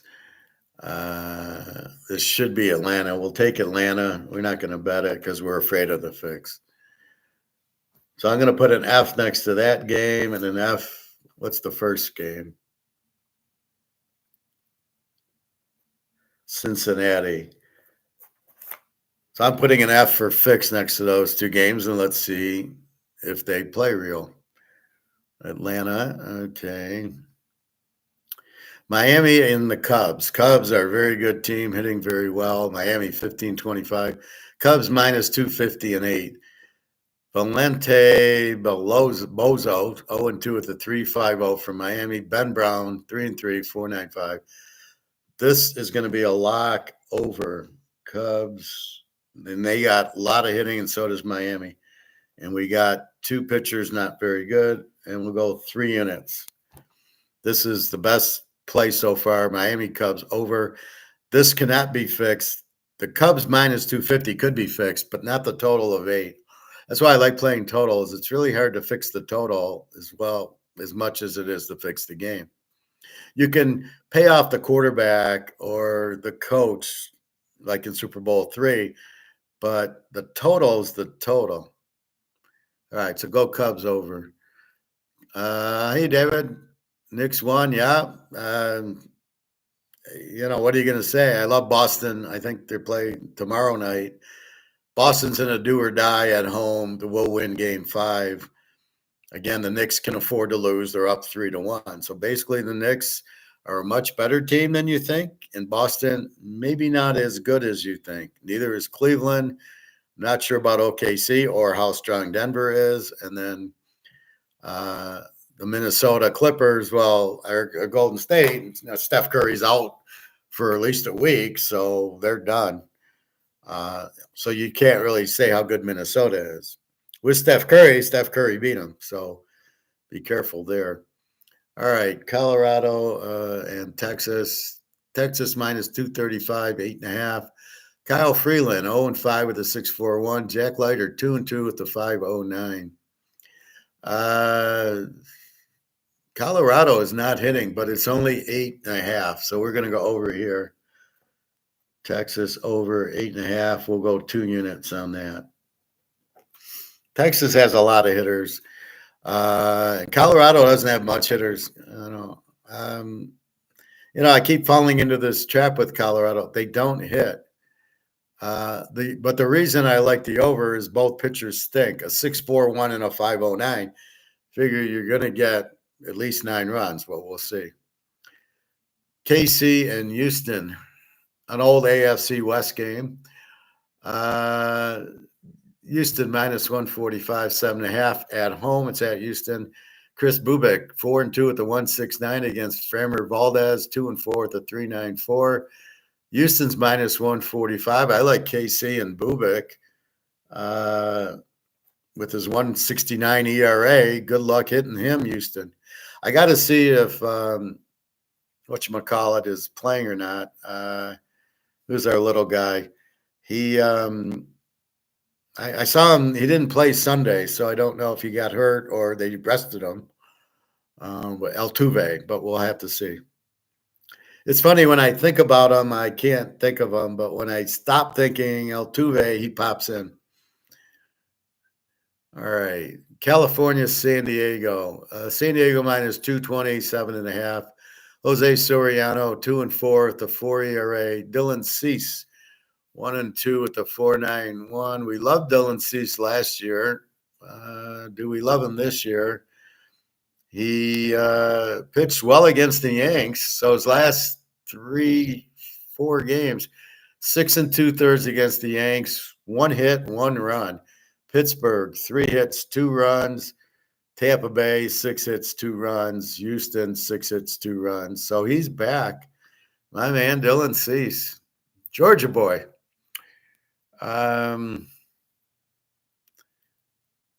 Jose Soriano, 2-4 with the 4. So Dylan Cease is really better than a 4.91. His last 4 games, he's like a 2. Soriano, 2-4. So we're going to take San Diego here.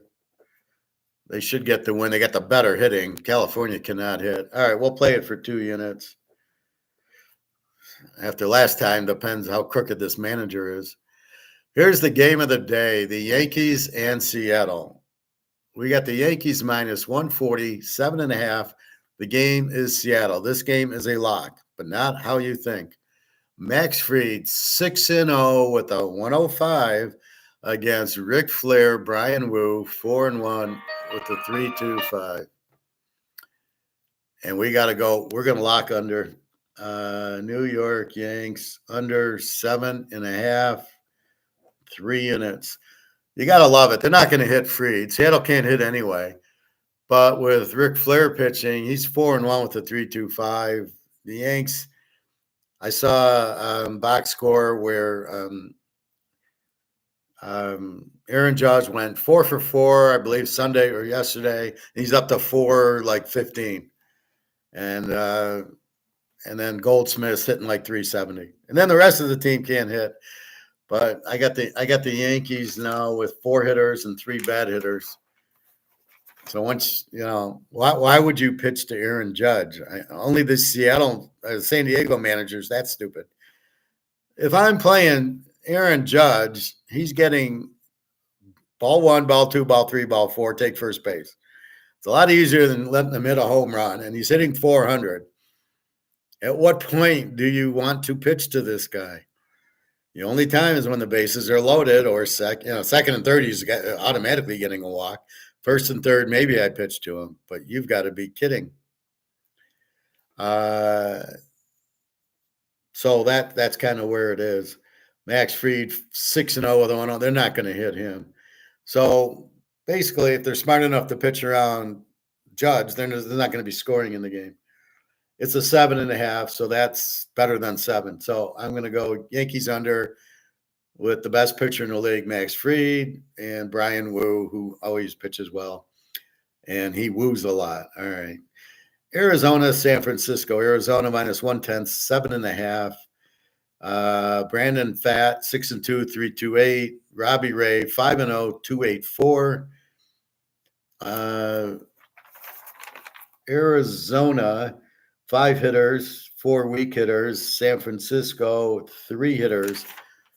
They got Carl Yastrzemski's kid on the team, or grandkid, I don't know.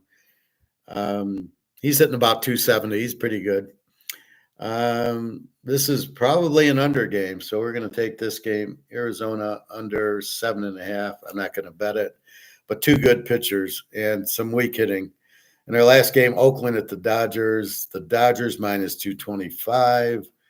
9.5. Jeffrey Springs 4-3 with the 4.81. Landon Knack 2-0 with the 4.61.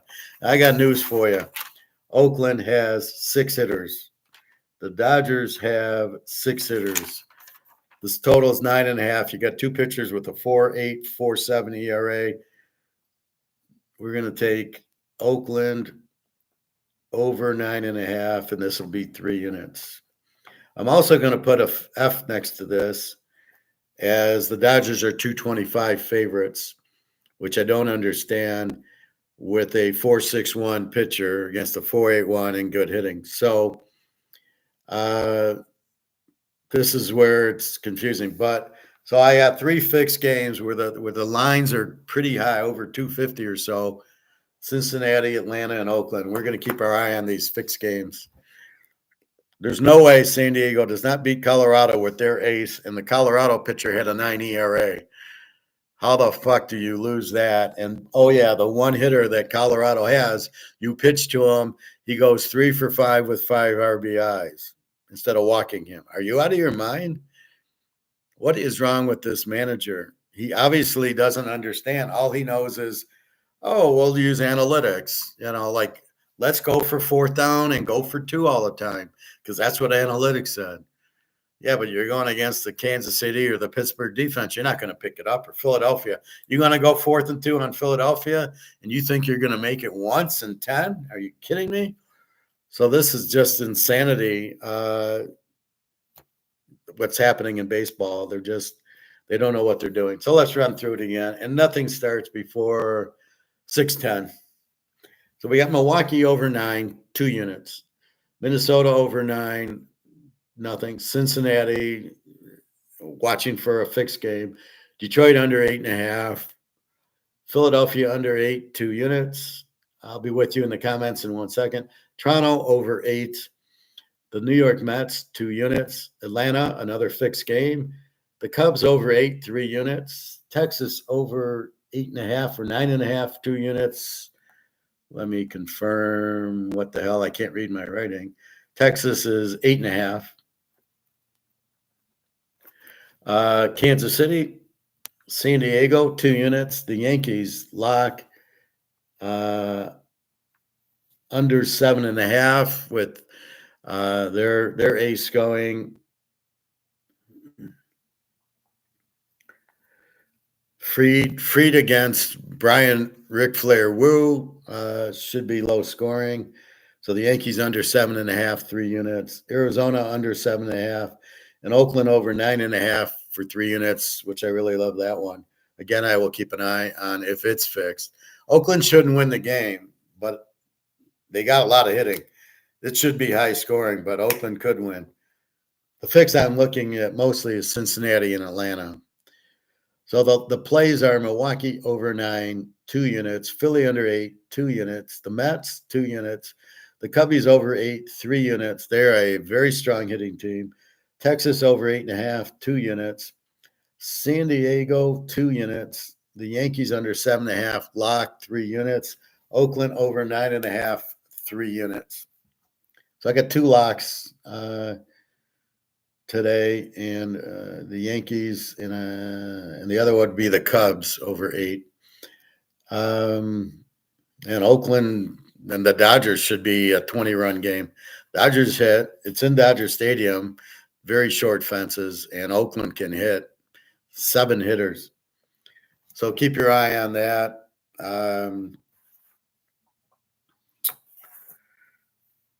That is baseball. That is basketball. Apologize I wasn't here yesterday, but I want you guys to think, what would the professor have picked yesterday? Yes, I would have picked Boston in a must-win game, and they lost. The difference is now they're down 3-1 and they're at home, and that's why the home field matters greatly in basketball, probably more than any other, because as we know, Washington won in Detroit, so obviously no home field in Detroit. The crowd's loud, but they couldn't stop Daniels, and they didn't run the ball.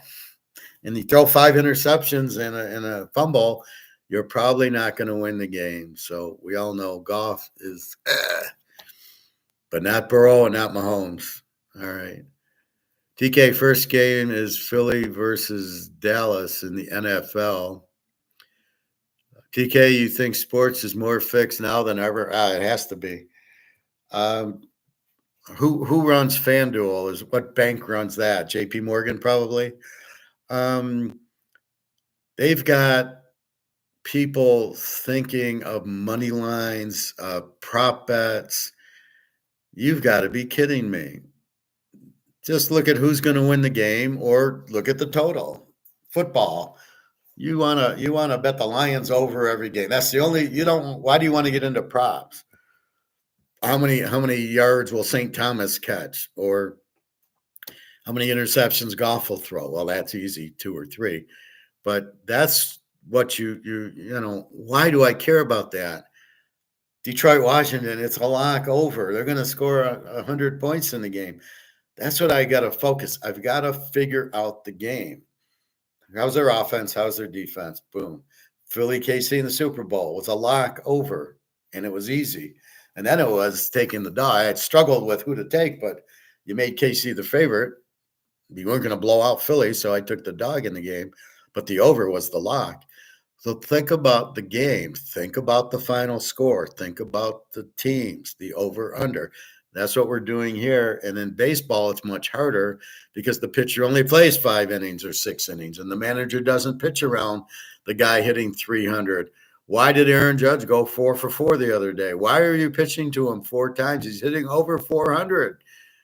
It's called walking him. Let him get first base. It's far better to let him hit 3 home runs.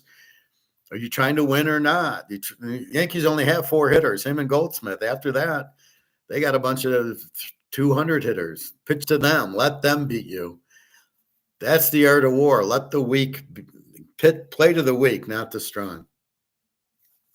So first game is Philly, Dallas. Is there a question in that, David? Who do I like? Well, Philly will kill them because there's a guy named Dak Prescott on Dallas, and I believe they have a new coach. And I believe Philly hates Dallas. And I know there's the ring ceremony everybody talks about.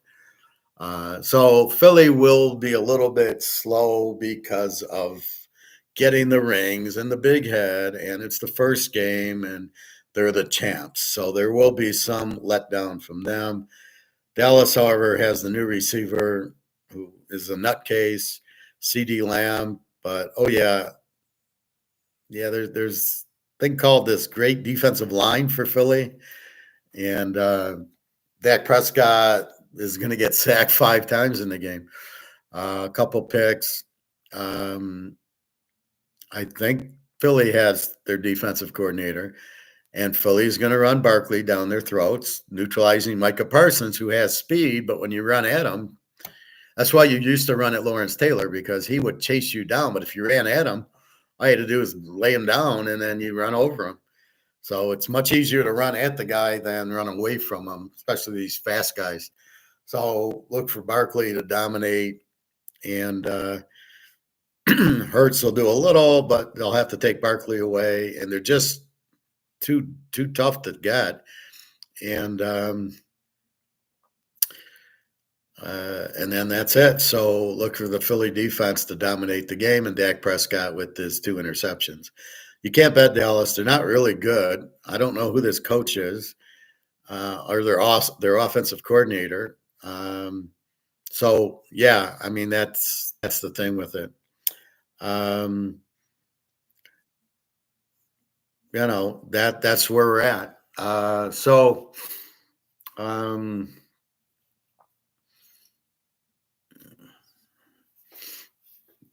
that's it. So we'll have to see the preseason, and we'll have to see these new guys.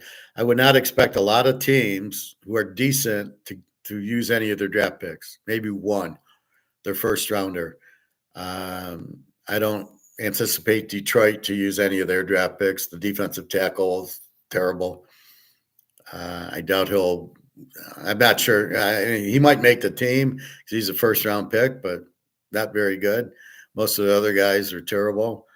Because the players there are not going to get beaten out. You're paying me $10 million to play defensive end, and you draft somebody. He ain't beating me out. He ain't taking my $10 million. And that's the biggest thing that nobody really understands about the NFL draft is it's cute and nice, but these guys do not. Very few make. Barkley, Mahomes, Joe Burrow. They're going to make the team. Most of these guys, forget about it. Unless you just have a lot of injuries. The Lions, I thought, had a terrible draft where they need defense and they drafted very little defense. And the defensive tackle they took from Ohio State sucks. He's like that cornerback they took from Ohio State 4 or 5 years ago, Okuna. And with the third pick, you drafted a cornerback, which he sucked. This guy from Ohio State's terrible. None of the Ohio State players ever really amount to anything. The quarterbacks all suck. Joey Bosa and the other Bosa are always injured. The receiver, Marvin Harrison, can't even do a back shoulder catch, back shoulder fade. So I don't really know what, it's like drafting guys from Alabama. None of them ever do any good. Detroit's running backs okay. That receiver stinks, but okay. But their secondary are terrible, especially defense from Alabama is terrible. They have George Pickens too now. Yeah, but they still got Dak Prescott, and we don't know the coach. You haven't solved the problem. The problem's Dak Prescott. They had 2 guys to throw to before. It doesn't matter. The ball is going to CD Lamb. George Pickens is not getting the ball, right? In the huddle, CD Lamb saying, "Give me the fucking ball." That's you're paying him $20 million. He's getting the ball. So Pickens is just there, but he'll start crying or whatever he does. But he's a mental case. TK Giants could improve with Russell Wilson. Yes, I absolutely. However, their offensive coordinator and their coach still stinks. Their defense is they need running, and they need to see the key to any team is you must have a strong defense and a balanced offense, which means you have a good quarterback, a good, not great, a good Russell Wilson's fine. You must have running and you must have receiving. And then the defense doesn't know how to guard you. And that's really the key to it, right? Is that. And how does that work? We don't know. But that's the key to it. Does the Giants have that? Who's their running back? I think they have Neighbors as the receiver, but you need more than him. I can double team him. He'll never catch the ball. Now who else do you got? Remember the defense isn't stupid. That's why I laugh when they take offensive linemen in the first round. All I got to do is blitz you, and I don't care if God is your offensive lineman. He ain't blocking me because I'm sending 6, and you got 5 blockers. And if I start doing loops, you get confused, and it's a nightmare. So that's doesn't matter about offensive linemen.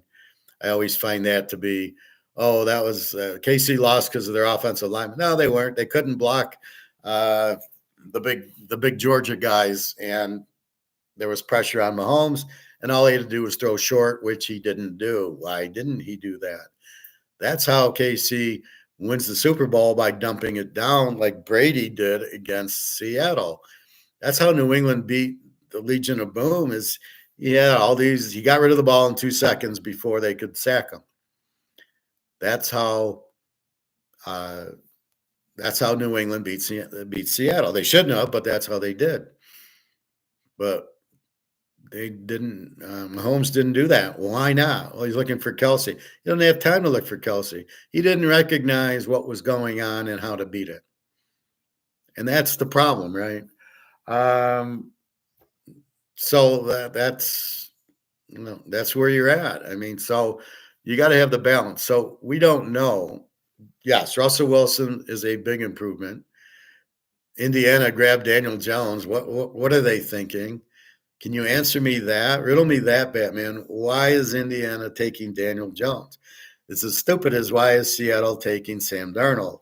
Why is Minnesota going with J.J. McCarthy? New England with Drake May. Are these teams out of their minds? Drake May is a decent running back, not a quarterback.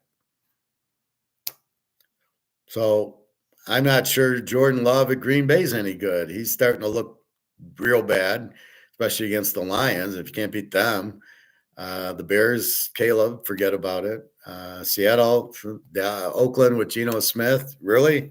You got a guy named Hartman sitting there, and you got a guy on Tampa, their backup, that's much better than any of these guys.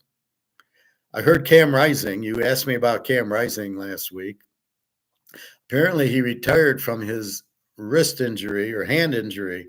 So he had the knee injury, right? We're all waiting for him, and he sits out the year, and he comes back last year, and he's fine. And then in that one game, he hits the Kool-Aid cooler with his hand, and you don't think much of it. And apparently he's been told to retire because of that hand injury. So, yeah, I guess his knee's okay. But, yeah, he's by far the best quarterback last year. He'd have been number 1. You might have been a little cautious because of the injury, but he was the best quarterback by a mile last year. Unfortunately, he's injured. I don't think Cam Ward does anything at Tennessee. It's still going to be Mahomes. Denver with Bo Nix. San Diego has Harbaugh. That's their Achilles. Look for those 3 teams. Look for Cincinnati. They did draft a lot of defense. They did get a running back, albeit late, but it was a good running back. Look for Burrow. They will be pissed off this year. Look for Cincinnati to beat Baltimore and to beat Pittsburgh and kill Cleveland. At best, Cleveland's got Dylan Gabriel or Joe Flacco, whoever they want to start. They're not going to, they're a long ways away. A lot of draft picks because they need it, but these guys aren't going to do anything right away. Most of these teams, the lousy coaching, the analytics coaching that obviously is terrible. I'd say your best your top three teams in each is obviously Philadelphia. Um, I'd say the Rams on the other side and Washington, I think, are the three best teams in the NFC. And in the AFC, it's obviously KC, Buffalo, and I'm going to say Denver, uh, possibly San Diego. I'm not sure that Cincinnati's that far away. Um, Baltimore, I don't know, but KC, Buffalo, Denver, and then you have Baltimore and Cincinnati. Whoever wins that division, Pittsburgh needs a quarterback.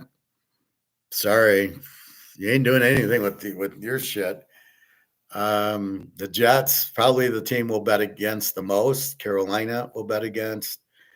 Um, Miami will bet against the Jets. They're terrible.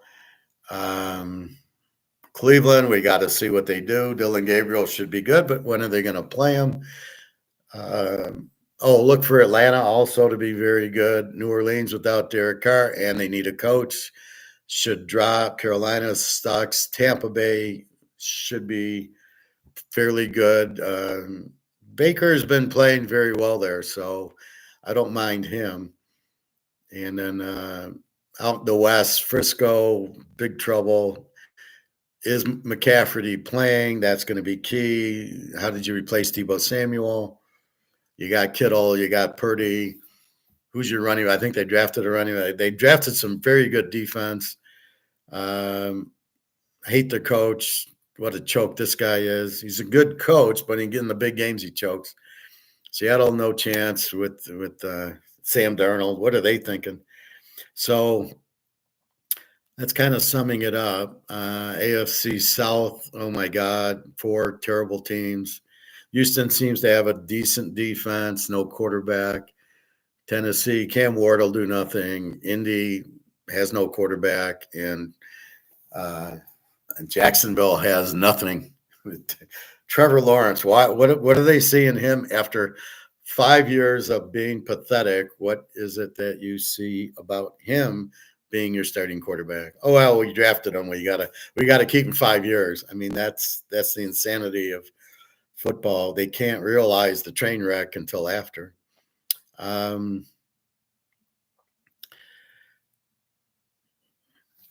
So that's all the divisions. College is going to be like who the fuck is on each team.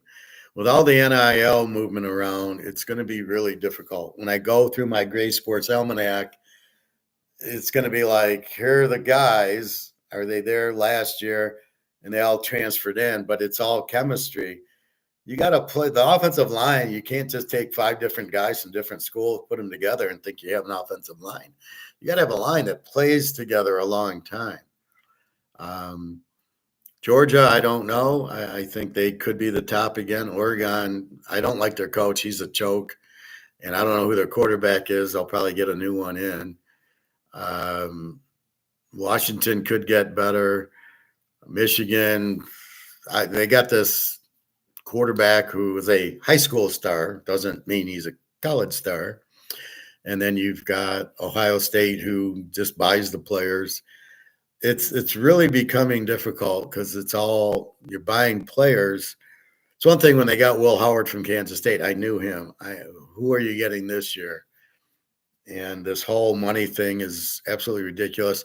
I don't know how these teams play because if I'm the guard and I'm making nothing and the quarterback's making $2 million, I'm not making one block for this guy.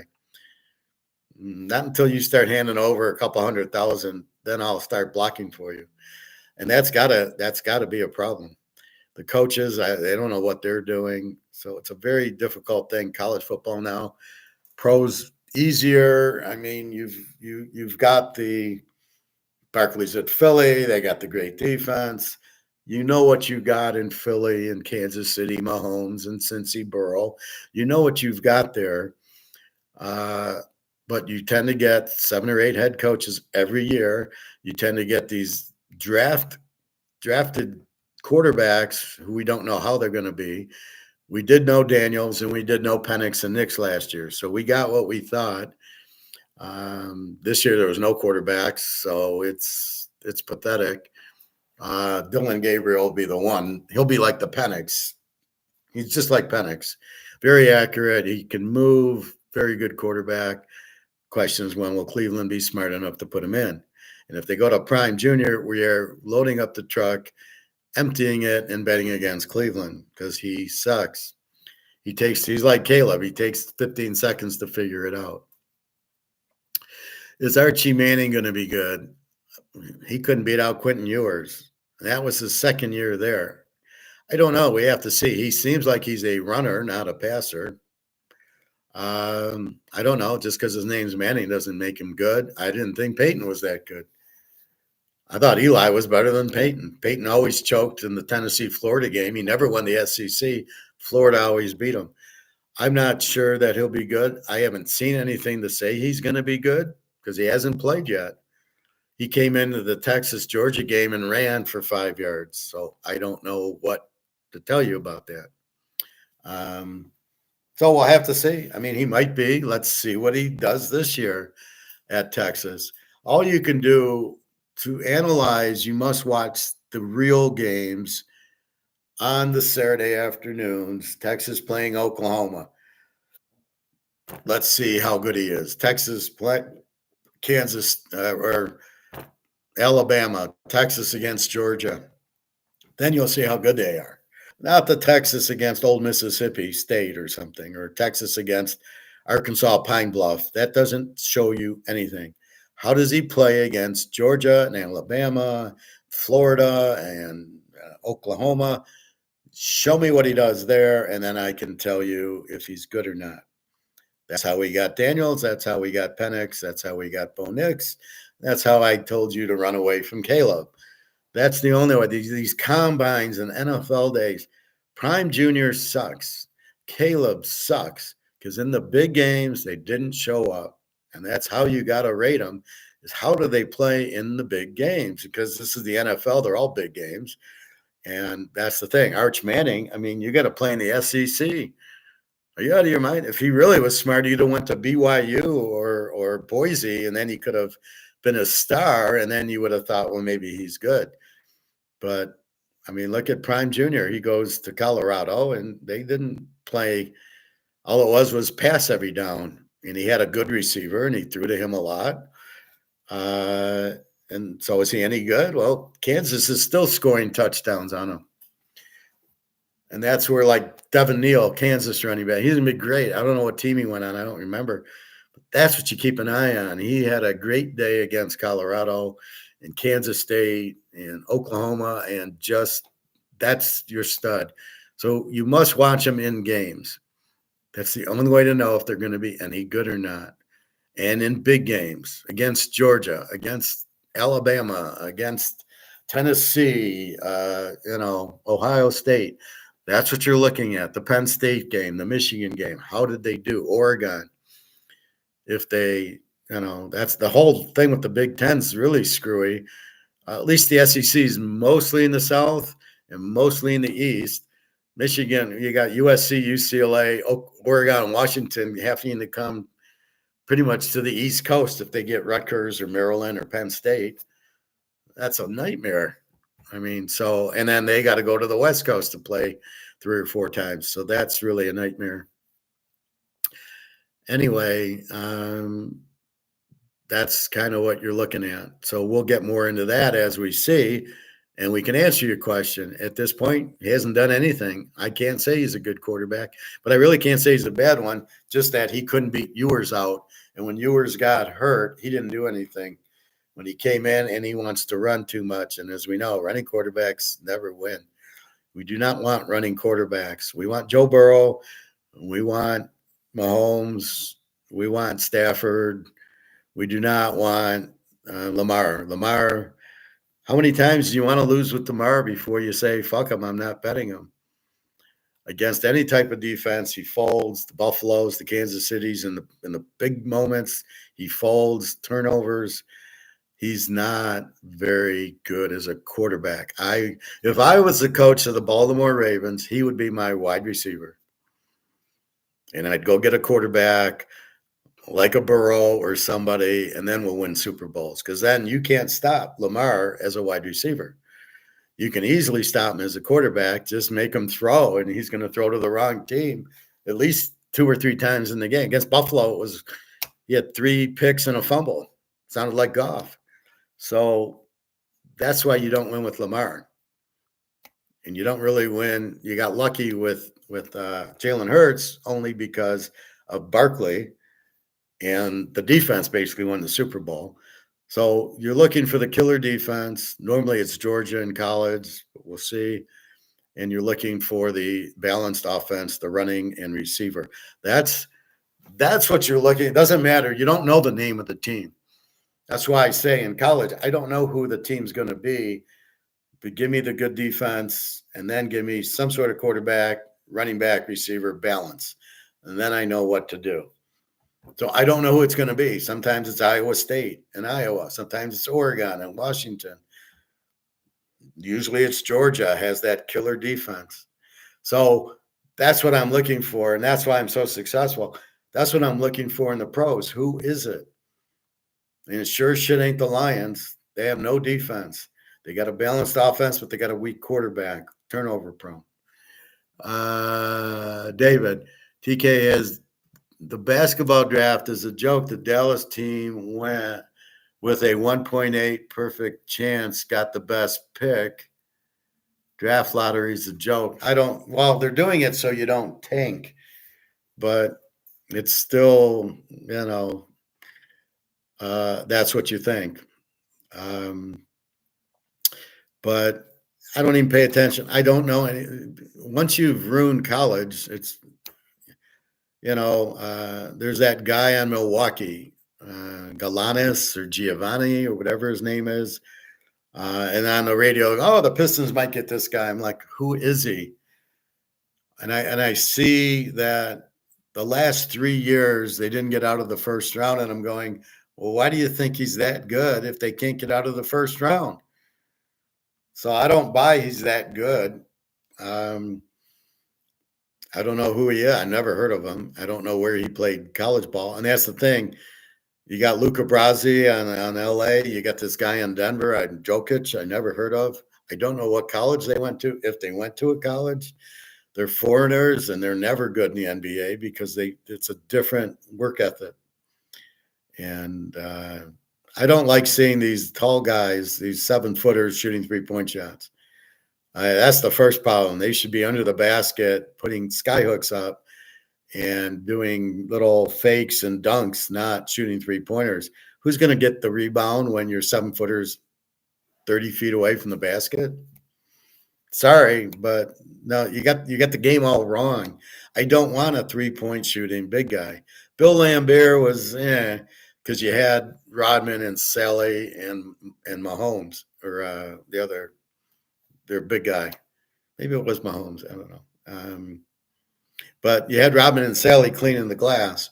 So you could have Laimbeer, but it wasn't 3-point shots. It was top of the key. And old Isaiah, who you couldn't stop anyway. So that's okay, a guy like Laimbeer. But Kareem, I don't want shooting 3 points. Wilt, I don't want shooting 3 points.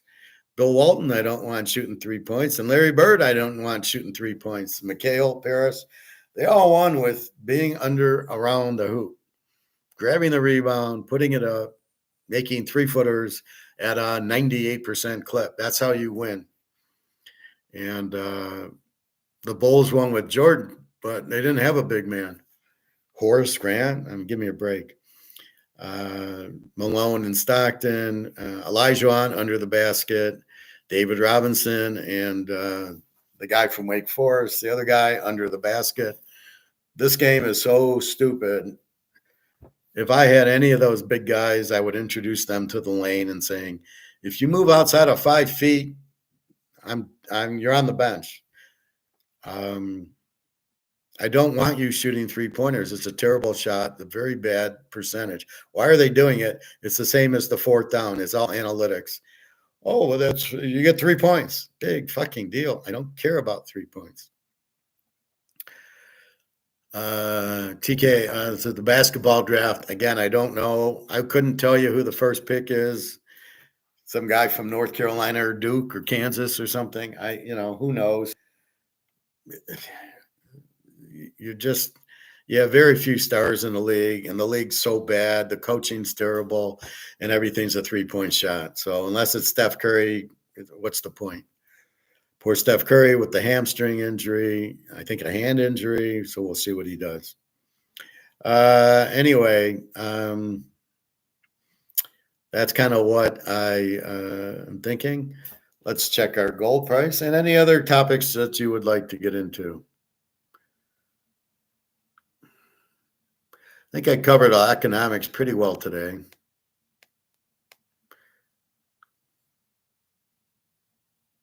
$32.49. So we had a little bit up to $32.58 at noon, then the drop, and then the comeback.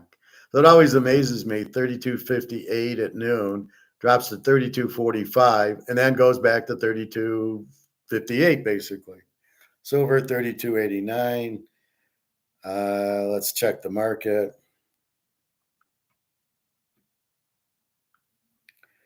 The market's down 171 points at 42,238. Oh, I got a bunch of videos, but it's already 2.5. I will maybe I'll do a second show after swim or something. There was a lot of what's his name?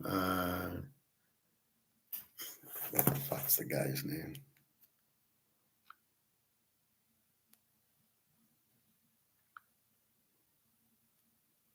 Stousel. There's a lot of Stousels I have.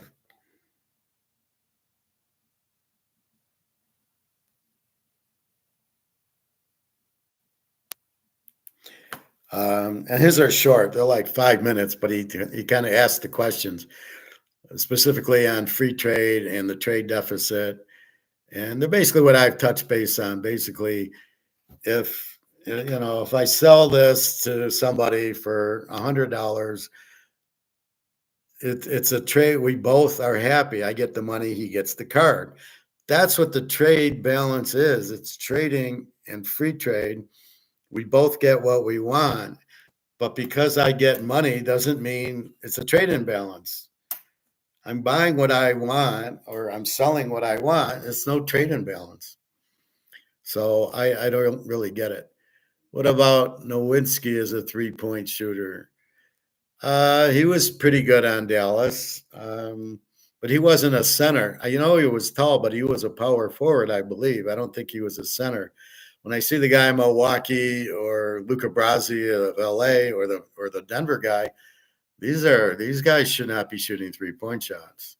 These are centered, big, bulky guys who should be in the lane and then give them the ball and then let them put up a fake, and you couldn't guard them. They'd scored 2 all the time. The biggest thing I saw was watching the game Sunday for 5 minutes on CBS or whatever, ABC, and Denver cuts the lead, and then the guy or Minnesota, I think, they cut the lead. It's like a 1-point game, and he goes and he shoots a 3-point shot. Dude, you've been driving the lane. You're down 1. Go drive the lane, get fouled, or make the shot. Don't take a 3-point shot. And he missed it badly. And you're wondering, well, it's a 3-point shot. You make what, 10% of those? I mean, especially you got to be like set and wide open, and then you maybe make them. But it's a long shot. Your odds are very slim on making it. There's a scene in The Gambler with Sonny Corleone, James Caan, and he's in the class and he's talking about 2 and 2 equal 5, which is the thinking out of the box. And there's a basketball player in who later throws the game so he can get out of his $44,000. And he says, well, what's your shooting range? And the kid goes, well, 20 feet. He says, you ever shoot beyond 20 feet? He says, yeah, when I feel it, which is 2 and 2 equal 5. He says, well, when I feel it, he says, do you usually make it? And he goes, no, I usually miss because I'm 25 feet away from the basket. It's not easy. So that's the point.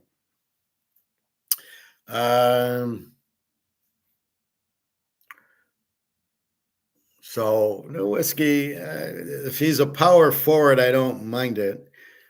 Like I'd say, if Larry Bird was out there, but he's much more effective under the basket, Larry Bird, and you want him grabbing rebounds. So the only guys I'd have shooting three would be George Gervin and Reggie Miller and Danny Ainge and guys like that. Steph Curry, the guards should be shooting the three. The big men need to get the rebound and you need to feed it in. So I would feed it into the big man, then let him get double teamed, then shoot it back out to the guard who's a good shooter, Norm Nixon, and let him shoot a three ball. And he'd be wide open because I'm being double teamed. That's how I would do a three pointer. I wouldn't just pass it and then the guy's hurrying and they miss all of them anyway. Um, anyway, that's, I don't like the 3-point shot unless you're down three at the end and you need to do it. It's sort of like I'm not going for fourth down unless it's the end of the game and I can't. And if I punt, I lose the game. And I'm not going for two unless I'm down 8 and I score with a minute left and I need to go tie the game up. These plays are loser plays. You're not going to get them very rarely. The fourth down play is an idiot play. It is a turnover. It is stupid. And the play calls, any run is not going to work. They're selling out on their run. The only play I would use is the Dave Casper play. It's a play action, and I hit the tight end who's going across, who's wide open. It's the only play that will work again on a 4th and 2, especially against the Philly or the Niners or Pittsburgh or Baltimore or a Houston who's got a pretty good defense. Yeah, Philadelphia. I might run it against the Lions because they can't stop the win, but that's it. You don't see that classic low post big man matchup anymore. Well, that's the problem with it. That's what you need to see. That draws, it correlates. Let's correlate that to football. Why do I say you need a good runner and a good receiver? Because the defense doesn't know what to do. Do they play the run or do they play the pass? They can't play both. That's why when I see an empty backfield, I go, you got to be kidding me. They'll just play for the pass. They'll blitz. They'll cover the pass, and there's no play action. They're all ready. And that's kind of, if you get the ball into the paint, the defense has to converge, which lets people wide open. So you don't just stand at the 3-point line and shoot saying, well, we shot 3-pointers. Yeah, and you're going to make 10%. Look at what was the game on Sunday? The team was like 20 out of 60. They took 60 shots. They made 20. What is that? You expect to win playing like an idiot? And that's what I see with that. So anyway, that's kind of where it is. So I just see that.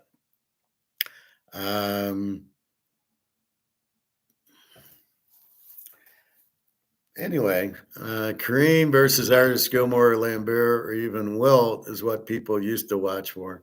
Well, there was games where Wilt played Kareem. It was LA against Milwaukee. It actually snapped their 33-game winning streak. They went to Milwaukee and Kareem beat them.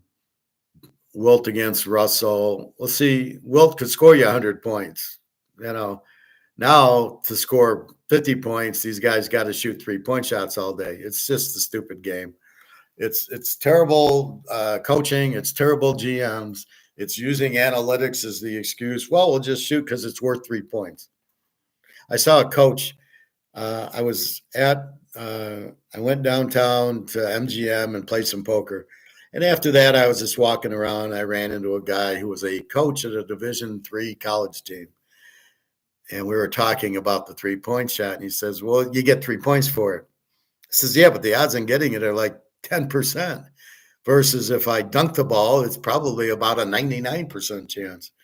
So I'm going to score more 2-pointers than your 3-pointers. And I says, I hope you don't coach like that. He says, I don't, but a lot of people do because it's worth 3 points. I go, this is the problem. Going for fourth down and to make a first is not how you play. Anyway, so that's what's kind of going on. Again, free trade is the only way to win is free trade. Tariffs cause unemployment on both teams, China and the US. Less people with money, they can't buy your products even if they wanted to. So even if China made your tariff zero, you've just you've just made most of China unemployed. Oh, there's one video, I won't play it, but I'll show you.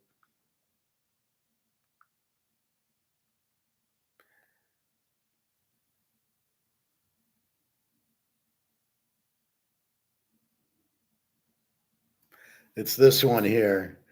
13 million population, Zhangzhou, not a single soul in sight. What happened?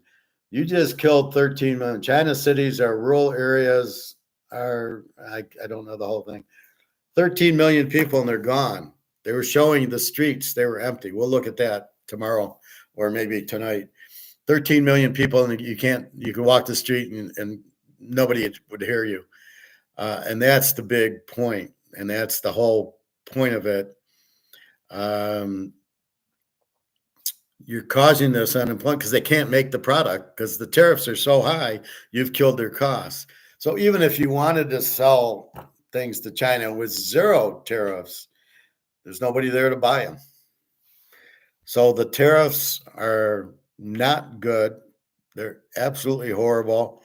140%. All they're going to do is sell to somebody else. So what you've created is them to sell to somebody else. You missed the point. There is no trade imbalance. You give them money for the goods. That's the trade. So you're getting exactly even on your trade. You're not short anything. If you want to sell goods in China, all you got to do is find what the market sells them for and beat it. So if Chinese goods are selling gym shoes for $40, well, it'll be yuan, and yuan's 7-1, so it'll be 40, let's say it's $50 when you convert for tennis shoes. Can you sell a tennis shoe there for $45? People will buy it if it's a good quality tennis shoe and it's got Michael Jordan on it and it's $40. China people will buy it. Can you do that? Probably not, because you're probably making them in China anyway and selling them there. So I don't know what you call it when you're making Nike in China, and I'm sure they're selling them in China. They're just not being traded from the US to China, but China's probably buying the Nikes. So what do you call that? I mean, that's theoretically trade because it's Nike going, but since they're in China, they just sell Ford and GM and Apple. They're all in China. So there's really no trade that's going on because they're already in China. So you move your plants to China, then you want to bitch that you don't have plants in the US. Well, you moved them all to China. And everybody's just supposed to come back and say, you know what? Yeah, we're American. We need to put a manufacturing plant, pay very high wages for union employees. And if you notice, even when they do come to America, they go to South Carolina, they go to Ohio, Georgia. They go to places where there's no unions. They don't go to Michigan because of the unions here. So the unions kill you. They raise the price, and you're not competitive with it.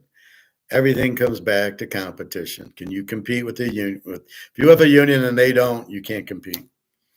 It's as simple as that. All right, so we don't want free trades. We do not want tariff. We want free trades. We do not want tariffs. There is no trade imbalance. The tariffs are a joke. All you're doing is bankrupting us because you're driving the cost up so people can't even make goods and services. What the fuck are you doing? You don't have gold. You can't fix Comex. You're only out as gold to pay the debt when you don't have any. What are you doing? So this is Trump clueless, listening to George Soros, who tells Scott Brissett what to do, and you're fucked, basically. So I don't know. It's really a nightmare. That's why it's just buy as much gold and silver as you can. It's your only hope. This is just totally not worth anything. Don't be stupid. The more you print, the less they're worth. And this one's printed pretty bad, and so is the euro.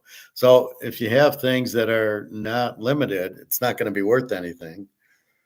And everybody's dumping dollars to buy gold. So think, McFly, think. What do you do? So I think we're pretty well trained here and we all understand it. We could all explain it to people. That's my goal. You should understand it and be able to tell your family what you're doing, and they should go, that makes sense. I know some people like Bobby's kids are just like, well, you can't eat gold at the grocery store. And I'm like, well, do you fucking eat this at the grocery store? Yeah, give me a $5 euro. I'm gonna have it for lunch. I mean, come on. Can't eat gold. What kind of fucking remark is that? All right, that's it. Almost three, but I missed you yesterday. So there you go. You got the baseball, you got the basketball. Good luck, everybody. Have a good day. And www.teaserking.com. You can email me if you'd like. And thank you, David, Prophet, and everybody else. All right. Have a nice night. I will talk to you later.